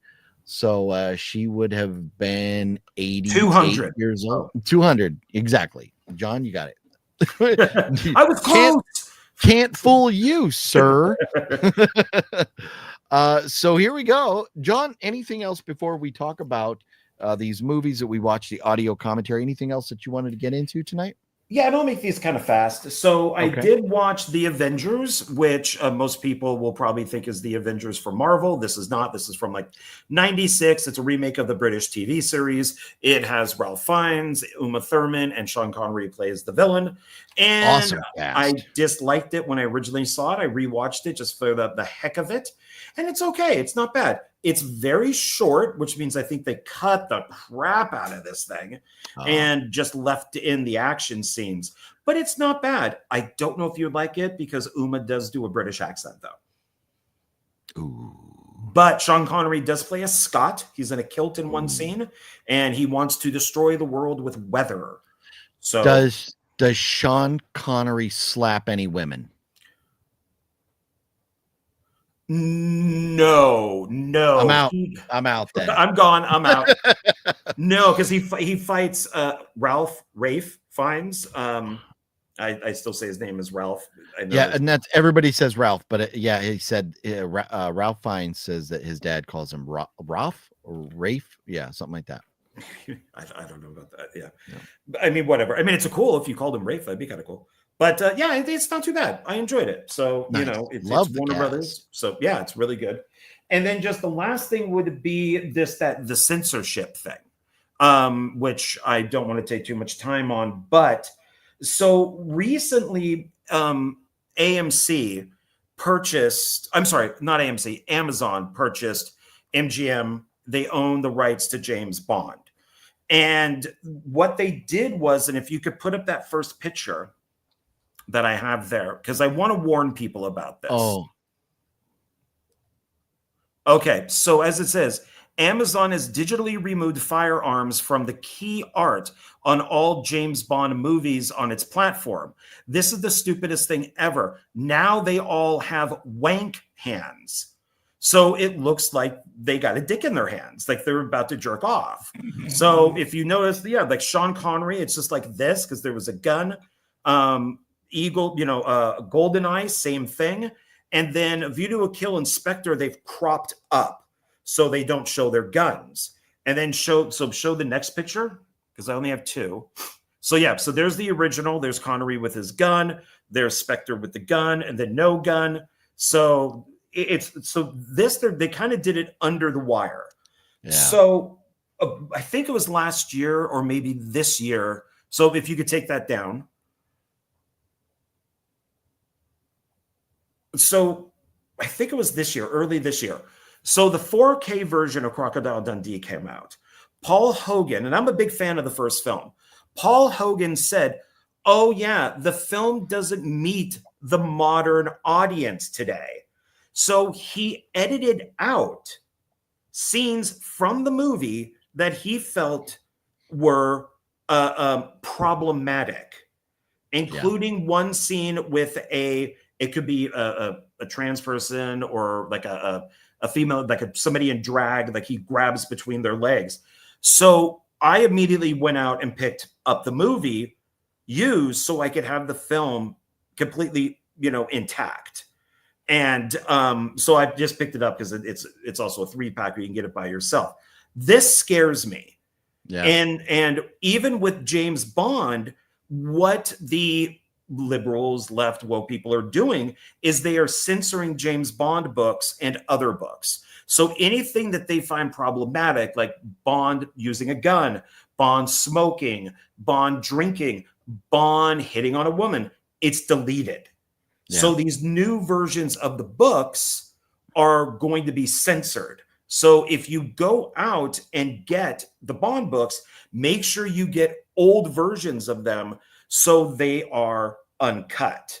And so I also picked up, because just in case they start cutting the movies, I did pick this up. So I recommend for people to pick this box set up. So this is the James Bond collection. It's 24 films that includes Spectre. So it doesn't have the very last one in it. And they all kind of are in this kind of book. They're all Blu-ray, and they all come in kind of like these book type things here. So it's like 1962 to 77, 79 to 2002, 2006 to 2015. Nice. These are complete. these are the actual MGM movies. Yeah. I immediately got, I think it cost me $55 with tax and all that type of stuff. I think it's worth it because I love the James Bond films, and this is the most complete version that you're going to get.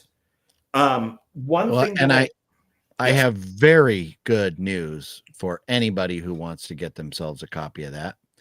$54.99 on Groove right now for that box set, brand new. That's what I paid for it. I got mine brand new, so you could get that brand new. Yeah, it is. Yep. It is definitely worth it. Black Friday sale on Groove. Yeah, I would definitely grab it just in case of censorship, or if you just love the Bond movies. I did pick up No Time to Die by itself just to complete it. The weird thing about this one, and this is the last one that has all the original producers and owners and MGM. When Bond always comes out at the very beginning and there's the gun sight and he shoots into it, blood comes down.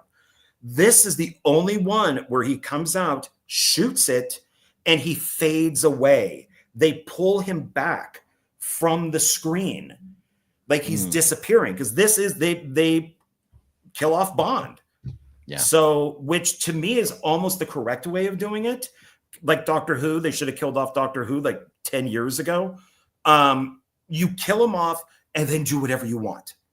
Yeah. Do whatever you want with other new things. If you want to make Bond a black trans woman with one leg and three eyes, go ahead. Because they're already going to do like a Moneypenny spinoff, and they're already looking at new James Bonds to be younger. So I didn't mind this one. It's a little woke.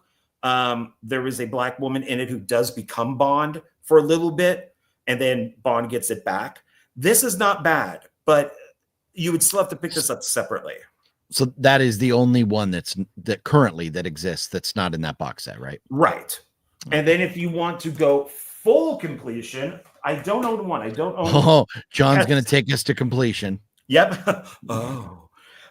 There is a Casino Royale from like the 60s that I don't care about. It's got like Woody Allen. It's a spoof. But I did complete it with Never Say Never Again with Sean Connery. So this is his return. It's Warner Brothers. So is it Warner Brothers? Yeah, I think it's Warner Brothers. But it's not MGM. It's a remake of Thunderball because MGM didn't have the rights for Spectre. But this is the guy who owned the rights to Spectre. So they got Bond back and they did a remake of Thunderball. It's pretty good. It's not a bad Bond movie. But to complete the whole thing, I had to get it on DVD because the Blu-ray is out of print and it's quite expensive. So so if you're going to be getting Bond movies, definitely pick up that box set, because if a new box set comes out, it's going to have that new art on it.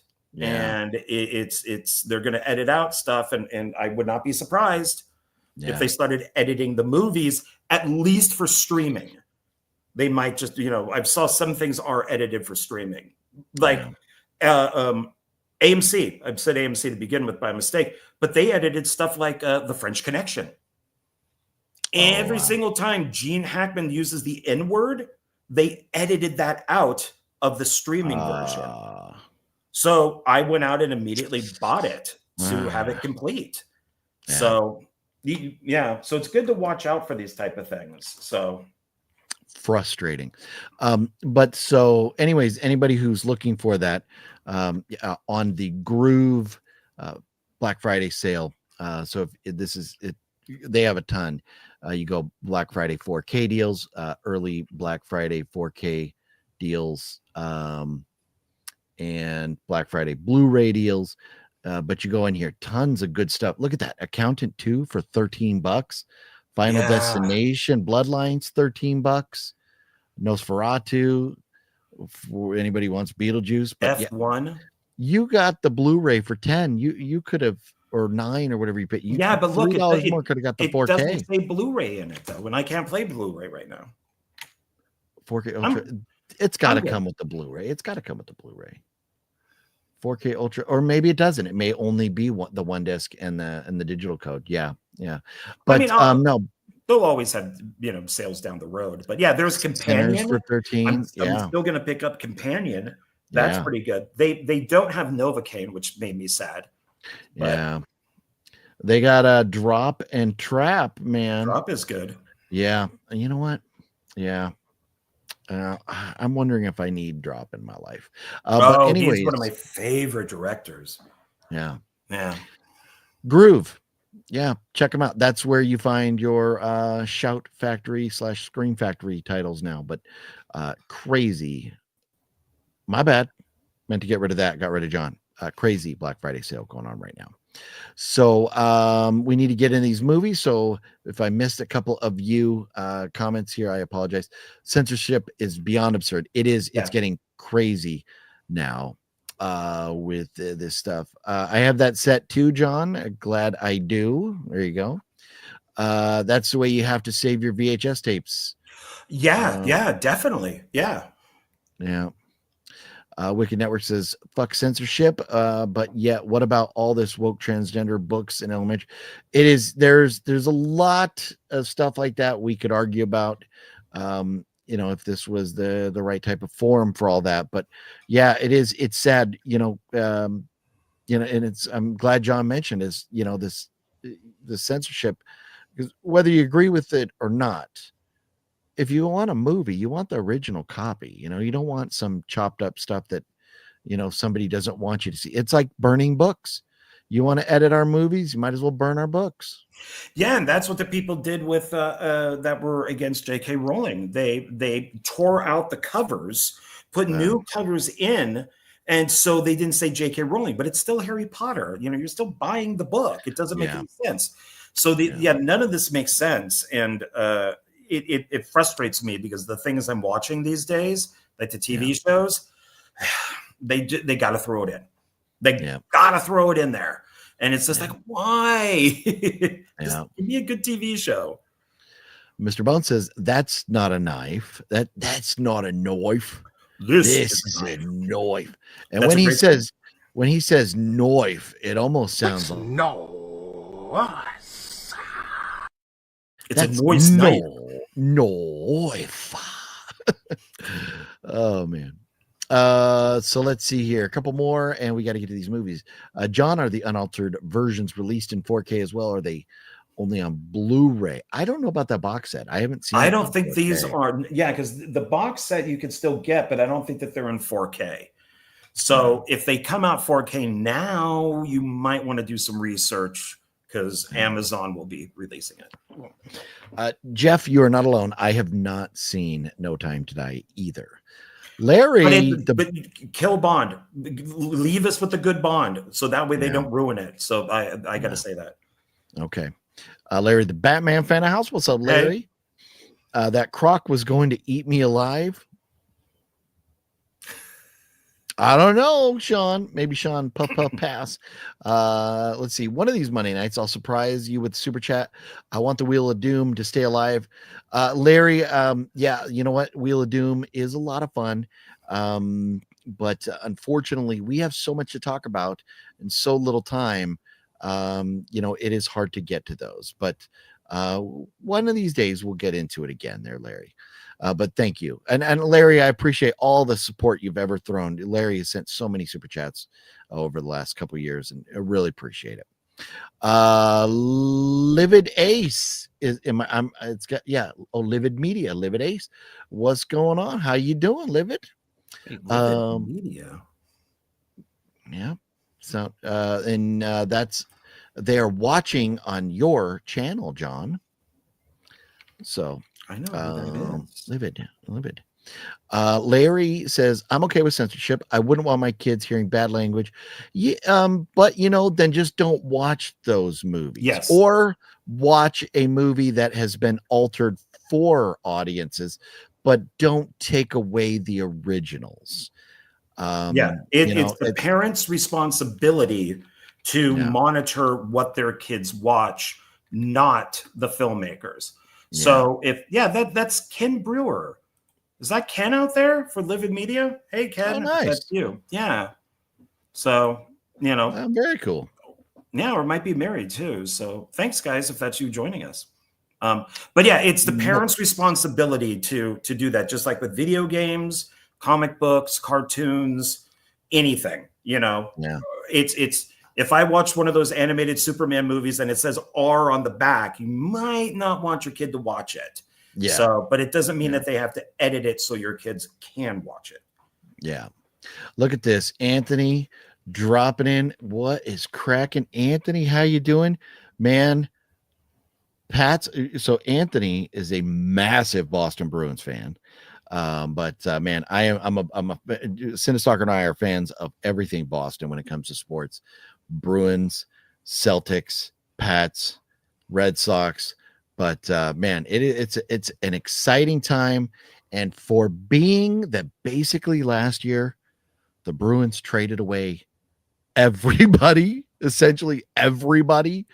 You know what? The season's going better than I expected. I thought it was just going to be terrible. They're not up to their best start ever, but it could be a lot worse. So it gives us something to look forward to. So but Anthony, I miss you too, bro. Yeah, I've got I'll message you. I've got a lot of changes and things going on in life, but man, so Anthony, for those of you who don't know, Anthony is brothers with Nick, and they are part of the team that puts on Creep IE. And you want to talk about an insane lineup of characters that are going to be at Creep IE. Robert Englund's going to be there. Bruce Campbell's going to be there. I love the fact they added David Dasmalkian, Mr. Late Night with the Devil. So many. Elvira's going to be there again. But I don't think she'll be, because I think she's retired from dressing up as Elvira. So she'll probably just be there as Cassandra Peterson, her self. But man, the guest list is insane for this coming up. The 5-year anniversary of Creep IE coming up at the end of January. And I'm not sure if it carries over into February. I'd have to look at the exact dates, but man, oh man, it is quite something. But yeah, man, Anthony, I've been a lot going on, but I'll send you a message and we'll chat, sir. But good to see you, bro. As a lifelong Bond fan, you got to say Bond. Lifelong Bond fan, I think is what Jeff was getting at. I'm nervous about the future. Oh, you should be. For what their plans are, you should be, because Amazon is massively woke. If you've ever watched Lord of the Rings, you would definitely know that. So yeah. Larry says you're welcome, OGB. Glad to help you out. Well, and thank you, Larry. And so Libet says yes, Ken Brewer. There you go. Yes, and I'm going to quickly. Yeah, he has a new movie out called Death Bitch, and his stuff is very fun. I am part of his Zombie Rage anthology. I did a zombie short for it, and my favorite thing with him and how I met him is Death Park. And there's a brand new Death Park, or at least a trailer for it. He just mentioned that it's coming out. Death Park is incredibly fun. There's a bunch of them. You can check them out on YouTube for free. So nice. Ken is awesome. I've interviewed him a couple times, maybe 3 times now. And I need to interview him again for Death Bitch. But yeah, Ken, you're awesome. So thank you for coming in here and joining us. Nice. Well, there it is. Look at that. Hour and 27 minutes. A good runtime. Yeah, there you go. Ken Brewer right there. We're in the company of indie film royalty right there. Very cool. Yeah. But very nice. Yeah. So IMDb it, everybody, if you want to read about it. Alexis Walker lost her mother and brother in a home invasion. Now Alexis has become a vigilante. We like vigilante women. Yes, we do. And walks the streets in search of vengeance. All the way. Well, we'll let everybody else read it if you want, but just Google Death Bitch or check it out on IMDb. There you go, right there. Very cool, very good stuff. Thank you. So thanks, Kevin. And I don't mean to deviate too quickly from all that, but John and I we're 2 hours in and we still have to talk about these movies real quick. So yes. Mario says, hey guys, how you doing? Hope you have a good Thanksgiving. You do the same, Mario. And everybody else, if I'm missing your comments right now, I apologize. We are up against it. What are we going to talk about first, John? Well, maybe the one we watched first. I would say Slither. Yeah. Okay. So, and I have just this old DVD copy, which is still great and worth having if you don't have the one John has. This is a fun movie. This is one that somebody or many of you in the chat recommended to me before I'd ever seen it, and so I picked it up and watched it and love it. So, I mean, and Michael Rooker. And who else you got in here? Nathan Fillion, Elizabeth who Banks. was in Superman. He played Green Lantern. Elizabeth Banks, when we liked her. Yeah, and he was also Nathan Fillion was also in Peacemaker, right? Very funny guy. I think most of us. What was the show that Nathan Fillion was in?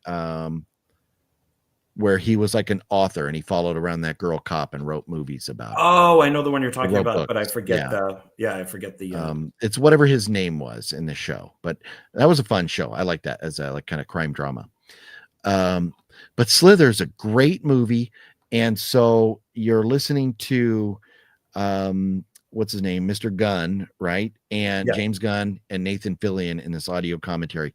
The first 5 minutes was kind of awkward because Nathan Fillion was recording the audio commentary from Canada, and James Gunn was like probably in LA or something.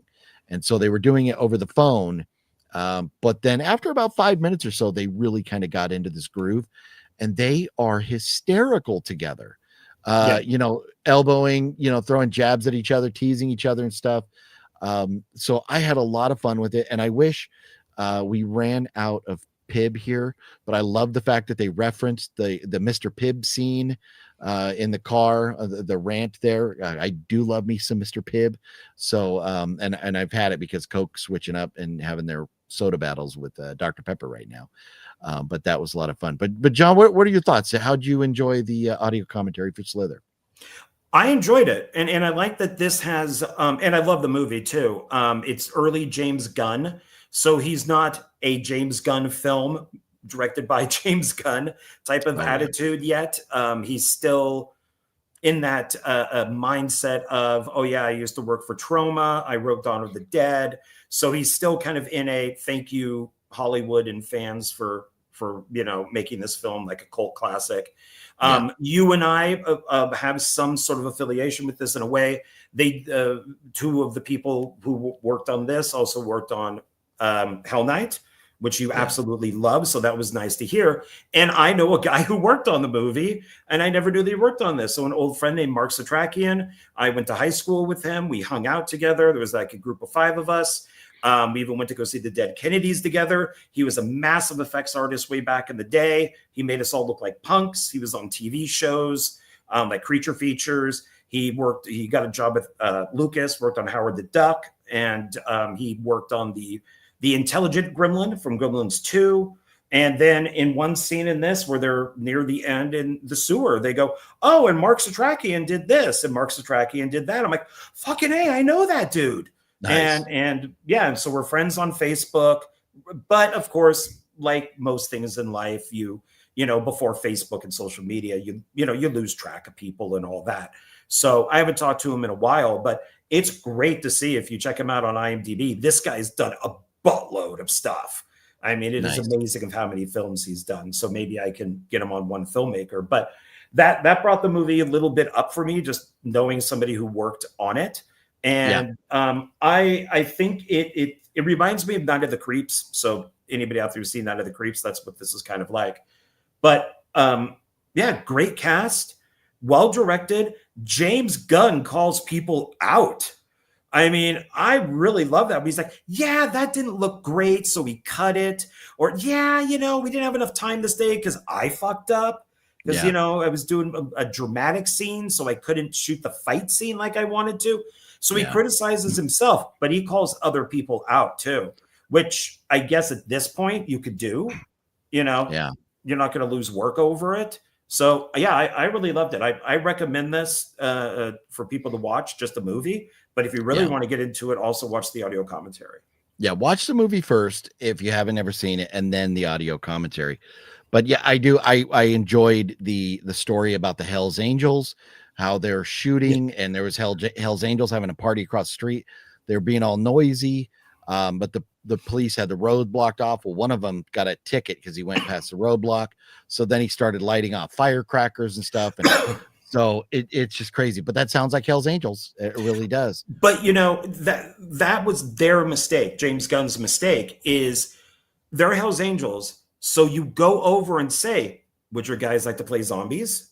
So you get a couple Hell's Angels to be in the movie. They then leave you alone. My mom used to date Hell's Angels.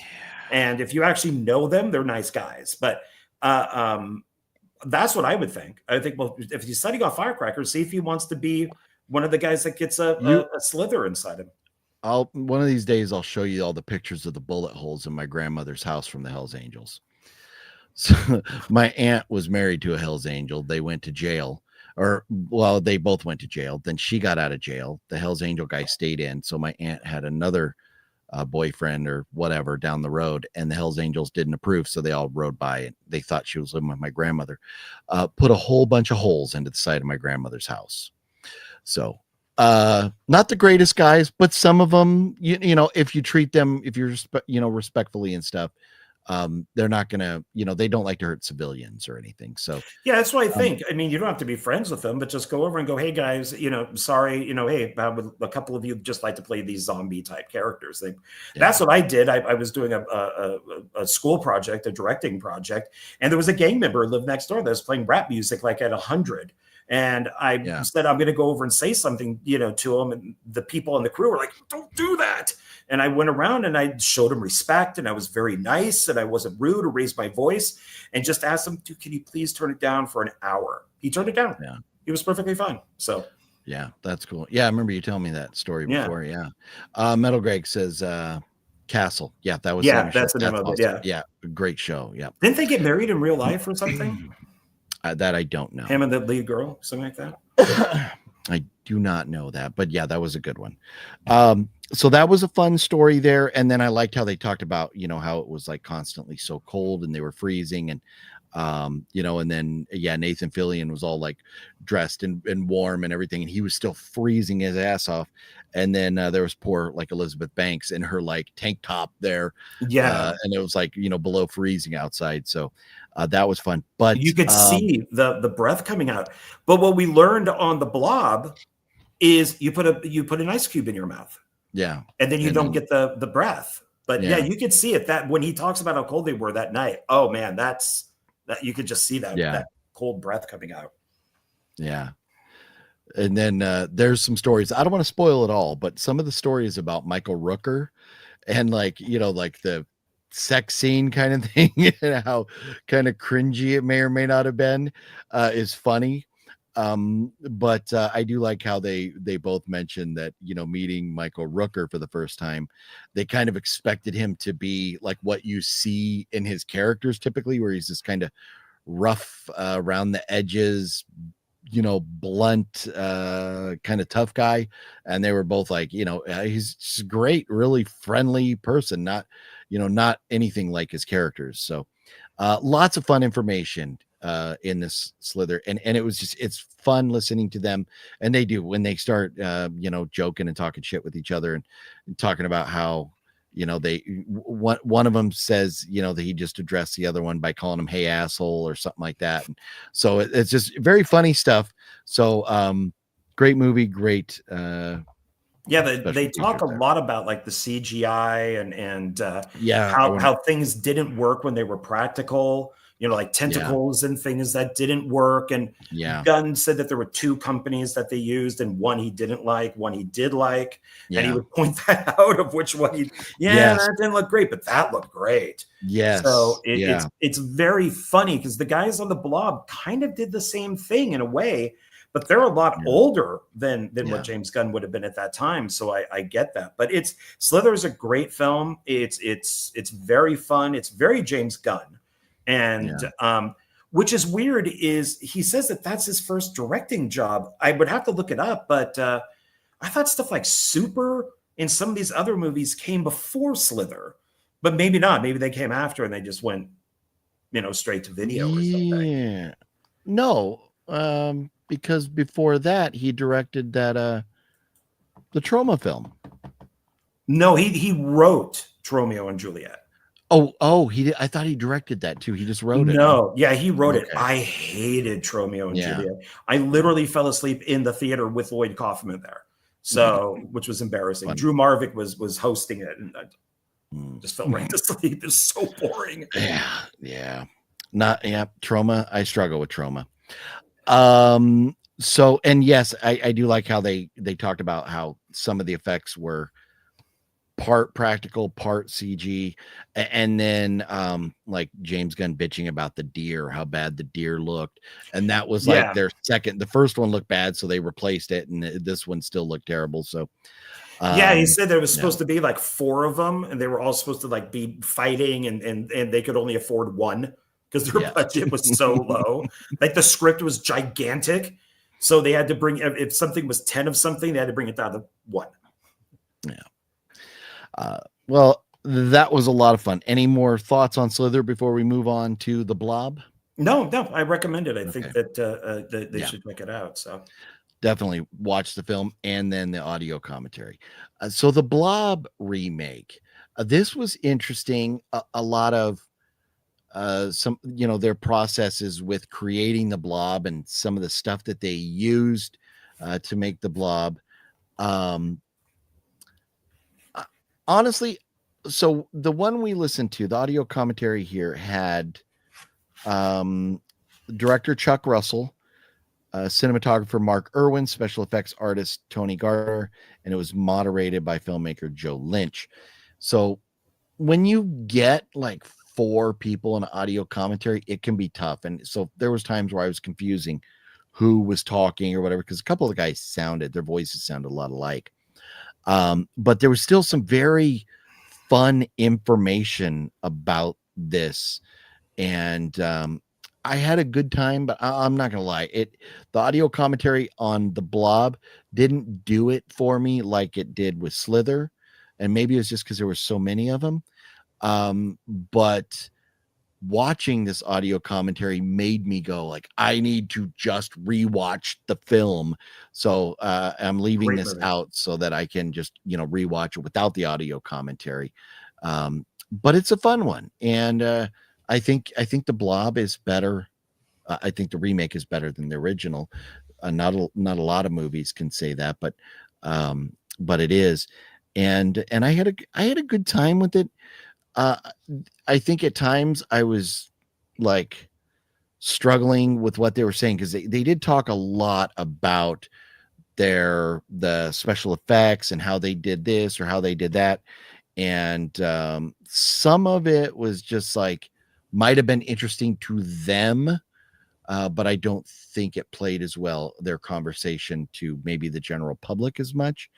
But if you just care about them and want to hear them, then that's fine. But if that's the case, then I don't really want to hear from the cinematographer. I don't really want to hear an effects artist and a director. Okay. But I don't need to hear from all these people. So it was still fun. I still enjoyed it. And I think it was a great, because of The Blob and Slither. If you've seen Slither, they both have these big, creepy, slimy creature things. So this was a great double feature. I just like the Slither audio commentary a little bit better. But where are you at with The Blob, John? I would, well, I'm a little biased because of Mark working on it, but it's, I love the movie. It's one of my favorite remakes. I do put it right up there with The Fly, because they mentioned that on the back here.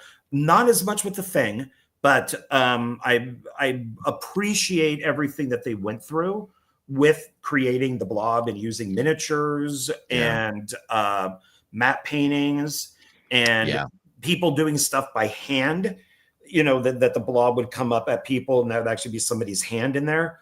I do agree a little bit with the audio commentary. I'm guessing, and this isn't me plugging, but Cliff, my buddy Cliff, he did produce this. So what they normally do is they will reach out to as many people as possible. And if they can get 2 people, it's 2 people. If they could get 10 people, it's 10 people. They'll just maybe put them on separate tracks or something. So from what Joe Lynch says, who, if for those of you who don't know, he did Wrong Turn. He's obviously a massive fan of this movie, so they got him to moderate it. I like Chuck Russell a lot. He's made some really great movies, The cinematographer to me seemed a little wonky, especially at the beginning. Like he was saying some stuff to me that didn't make sense, but then he got okay. Tony Gardner, you definitely want, because that's the guy who does Chucky. And so he's a classic. You want him. So he's from Bride On, I believe, for Chucky. And then but he's a special effects artist, so I like that. To me, and it's not knocking the guy or anything at all, but cinematographer, well, you want to hear about like the camera setups and because he does talk about at the very beginning, he's kind of rambling a little bit, but then I think he caught on, and his voice was definitely distinctive. So you knew when he was talking. So that's the guy who was telling us, oh yeah, that's a matte painting, or this is a set. Oh yeah. Or, so I think that you want that. And then every once in a while, Joe Lynch would say their name. So then, like if an effect came up, they'd be like, that's a Tony effect. So you knew that. And then he would always say, so Chuck, what was this? So for me, it did have a lot of interesting stuff in it. Shawnee Smith is gorgeous in this movie. Man, is she hot. But Kevin Dillon's hair, what the hell is, I know this is like 1988. Hysterical. Yeah. But 1988. What is this mullet he's wearing? This is awful. God, this is bad. What a bad decision. No, I'm mentioning cast members too. And, but Bill Moseley even has his little cameos, little moment in the film. But, and that would have been, was this, when it has to be one of Bill Moseley's first credits. They said it was after Texas 2. Okay. Yeah. So maybe he just wanted to be in it, or he wasn't really known as Chop Top at that time. Like he was gaining. Yeah. So, but, it's just cool seeing them. But yeah, man, it's so funny, with Shawnee, because at first when I started watching, I forgot that was Shawnee Smith. And I'm like, man, this girl looks so familiar. She's so unique looking, her eyes and stuff. And then when I heard him say Shawnee, I was like, duh, no shit. Yeah. She, time takes a toll on all of us.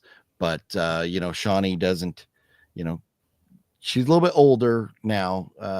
But yeah, back in the day in Saw, even still. Yeah, quite a looker. Oh yeah, and she's great in the original version of The Stand. She plays a crazy person who likes to shoot people. So that kind of go against her. So she is really good. And they mentioned in the audio commentary about Joe Lynch says, well, what did you think you had to take from the original and put it into this one? And Chuck Russell says, well, definitely the movie theater scene. You had to do that. And then they added in that great scene that they go into detail about, which is the phone booth, where she gets it. There, right there. She gets it there.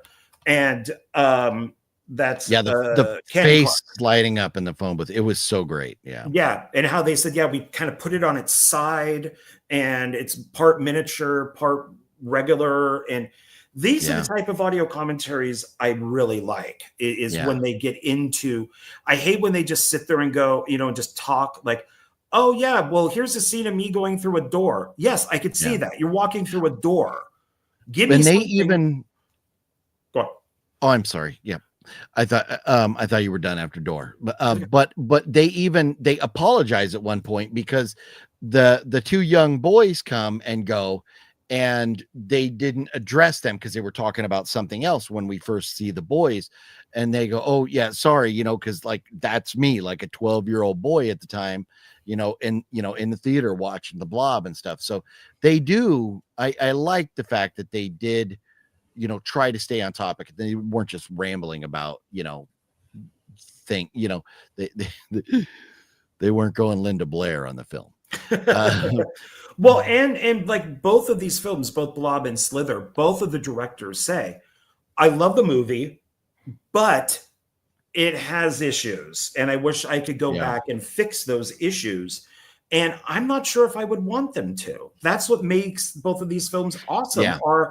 Are those scenes of both of them standing there, obviously in front of a green screen, and you've seen the blob roll around because there's a line around them. That to me, that's what makes this movie fun. That's why it's a B movie. You know.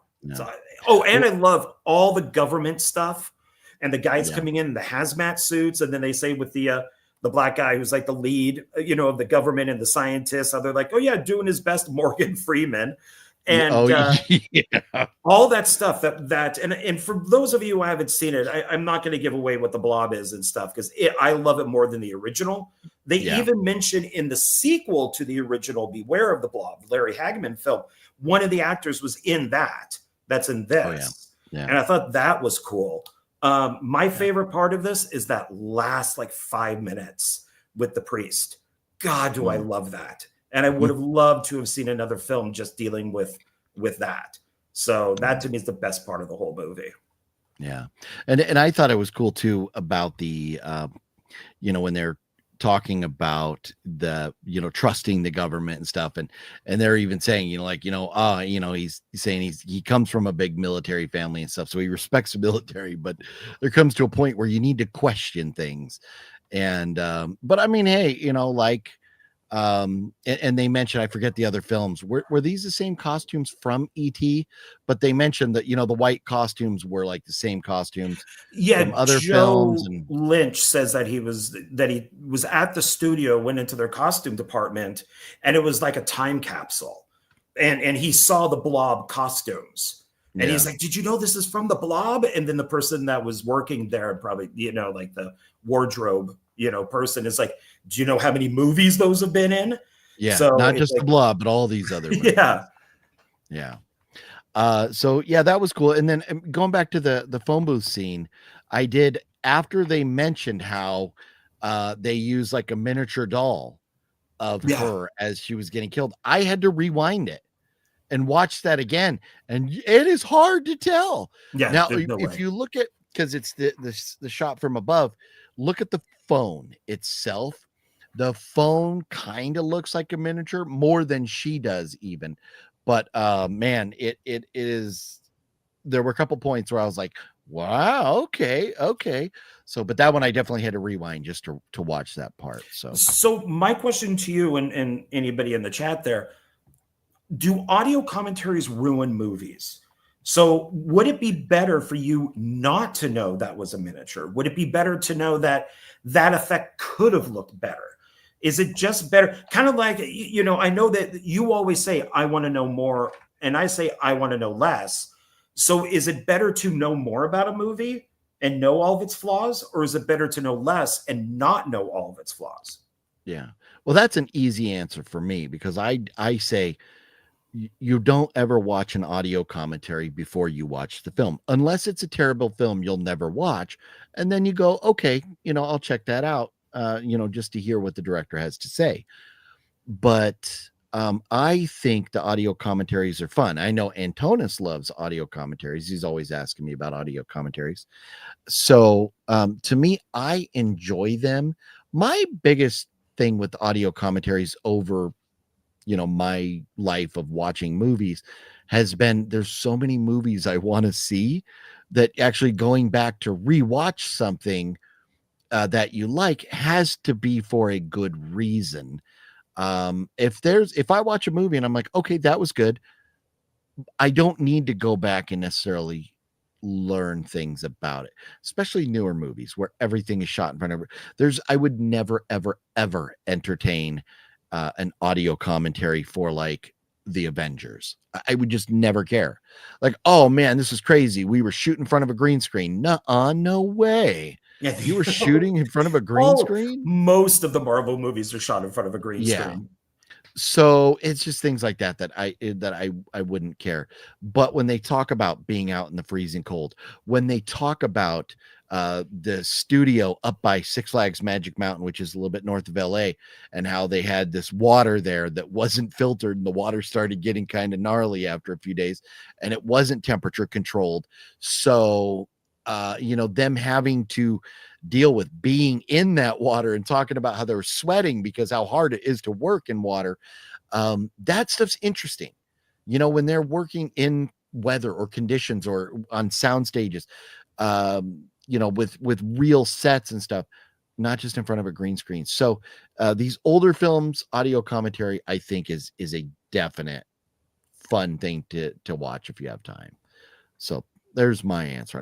But for you posed the question, where are you at with it, John? I love them. I love them. But I was watching it just going like where there's a positive when we watched like Night of the Comet, and they point out the guy, the window washer.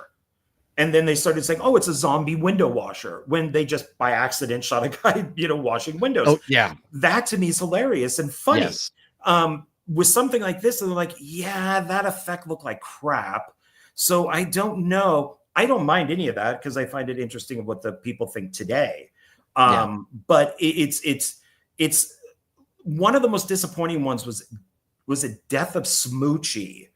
And it's oh my God, I can't believe I'm blanking on his name. The guy who played the penguin, Taxi. Danny DeVito. Danny DeVito. He directed that film. And my friend and I put it on because that film bombed beyond belief. And he says at the very beginning of the movie, well, now that it's all over, this was obviously done before the movie came out. And so all he did was compliment the movie, which was disappointing.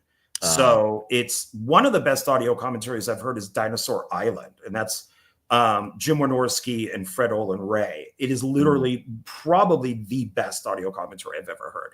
Because they will go, because it's a Roger Corman produced film. They'll be like, oh yeah, that prop is from this film and that prop is from that film. And you need that prop right there. And they're all from different Roger Corman movies. So that's cool.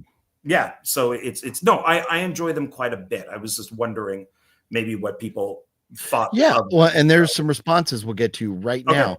But first, Preminator says, hey, OGP and John, what's up, Preminator? Did you guys like Predator Badlands? Enjoyed it. Very different Predator film, but so action-packed. I loved it. See, so Preminator, John and I have not seen it yet, but everything we hear from everybody is that everybody enjoys it. Yeah. So we'll get to it one day. We will. House of GFam says, I love audio commentaries. I want to know everything. There you go. Jeff says the audio commentary is great if it's a film you truly care for. Agreed. Always watch after. Yes. What's up, Jesse? Jesse says, I will always say Escape from New York was ruined for me because I never knew it was all miniatures. And then I saw it again. It's so damn blatant. I can't believe I never saw it. No. And so that's what I'm talking about. Yeah. Yeah, that I get it, because then you look at the films differently. Now, every time I look at the Blob now, I'll see the town off in the distance, or the far away stuff, and go like, well, that's a painting. I'll know it's a painting now. But that's a bummer. For me, that wouldn't bother me, just because being as old as I am, I know 80s movies and 70s movies. A lot of these things were made. I mean, Star Wars got a lot of miniatures in it, right? If you're a Star Wars fan, that's a lot. The original Star Wars, there's a lot of miniatures, but they did a lot better job. And surprisingly, because, the pressure and everything and the constraints that George Lucas was under with that first Star Wars movie, it's amazing it looks as good as it does. Yeah. But you want to talk about miniatures. I hated them in the past, but now I enjoy them and I understand their importance. Yeah. And to me, I never really hated them, but I just didn't watch them. I just didn't have time. Oh, and speaking of miniatures, at the Smithsonian in Washington, D.C., in the Aerospace Museum, they have the original from Star Trek, the original USS Enterprise that was used for like the opening credit scenes and stuff. Or if you saw it floating in space, and it was always shot from one side, because the backside is just like, kind of like not finished. So it's interesting, but it was very cool to see that in person. Death to Smoochie is so damn funny. Robin Williams with the safari speech. Maybe I need to rewatch it. I hated it. I thought it was awful, but I saw it like 20 years ago, so might have a different. And that's. I don't do too many comedies, and so I've never. Danny DeVito's great, Robin Williams is great, but I've never watched. Well, it's the Smoochie it's a dinosaur, so he's supposed to be Barney. So the idea, and then Robin Williams is a clown, like Coco the Clown or something, and it's what if Barney took over from like this clown, and he hates that because he's huge in the ratings, and it's supposed to be a really dark comedy, but I just thought it was kind of dumb. But maybe I need to rewatch it. So yeah. I have Dinosaur Island by Roger Corman, which is signed by B-movie actress, the late great Nikki Fritz. Oh, that's sweet. Very nice. Yeah, very cool. If you have the laser disc, I don't know if it's on the DVD or Blu-ray, but that audio commentary is definitely worth watching. Nice. Sean wants to remind us, we haven't said hello to our good friend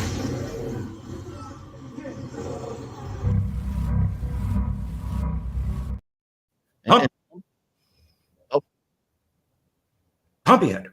Pumpyhead, yes. He gets mad if we don't say hello to Pumpyhead. And it's, you know what? It's vamp time. It is vamp time. And you know what about vamp time? Nothing like it. There's nothing like vamp time. There really isn't. Off topic, but do you guys remember Terror Vision? I've always had a soft spot for it. Yes, it's a Charles Band produced film. Yeah, it's a fun movie. I think I own Terror. I think I have Terror Vision. That's the one they put up the satellite, and the aliens come down. It's like a dark comedy. It's kind of on, like, I think people have compared it to like Rocky Horror and stuff, but it's cute. It wasn't bad. Yeah, I liked it. Okay. Yeah. You see? Yeah. I'm looking through my T's right now. You see, Texas and Terror Train. Oh yeah, Terror Vision's right there. Oh yeah, and I have it on the 2-pack with the Video Dead as well. Oh yeah. Double feature right there. Yeah, that'd be from Scream Factory, I think.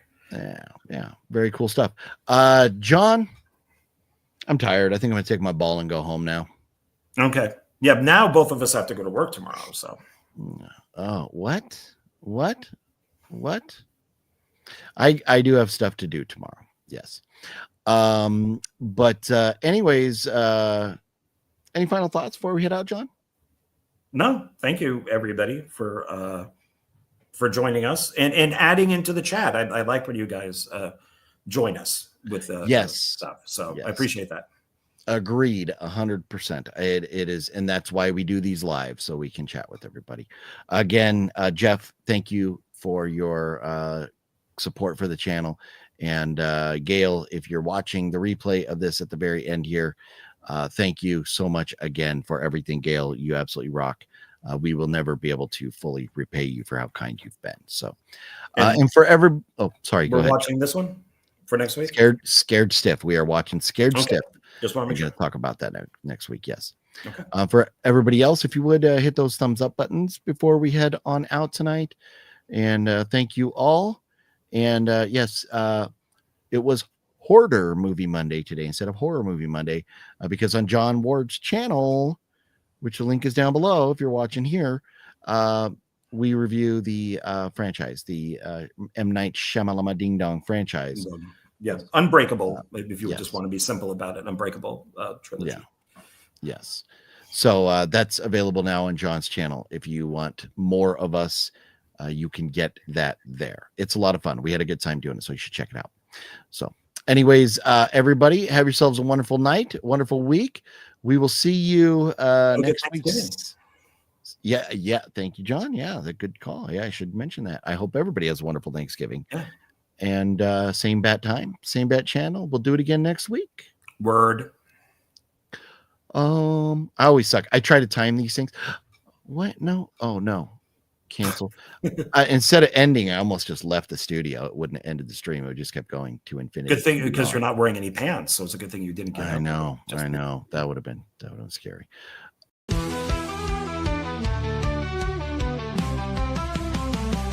It's Horror Movie Monday, you already know. Chills in the air, and the tension's low. OGP steps up, setting the tone. Always in charge, yeah, sitting on the throne. John Ward steps in with a confident stare. Nipples getting hard from the icy glare. Monsters in the back, creeping through the dark. Lurking in the silence like a phantom arc. It's Horror Movie Monday, lights down low. Screens on the screen, let the madness flow. We laugh, we jump, we scream, we play. Every week it's thrilling in a twisted way. What's your favorite scary movie? movie. Fuck you!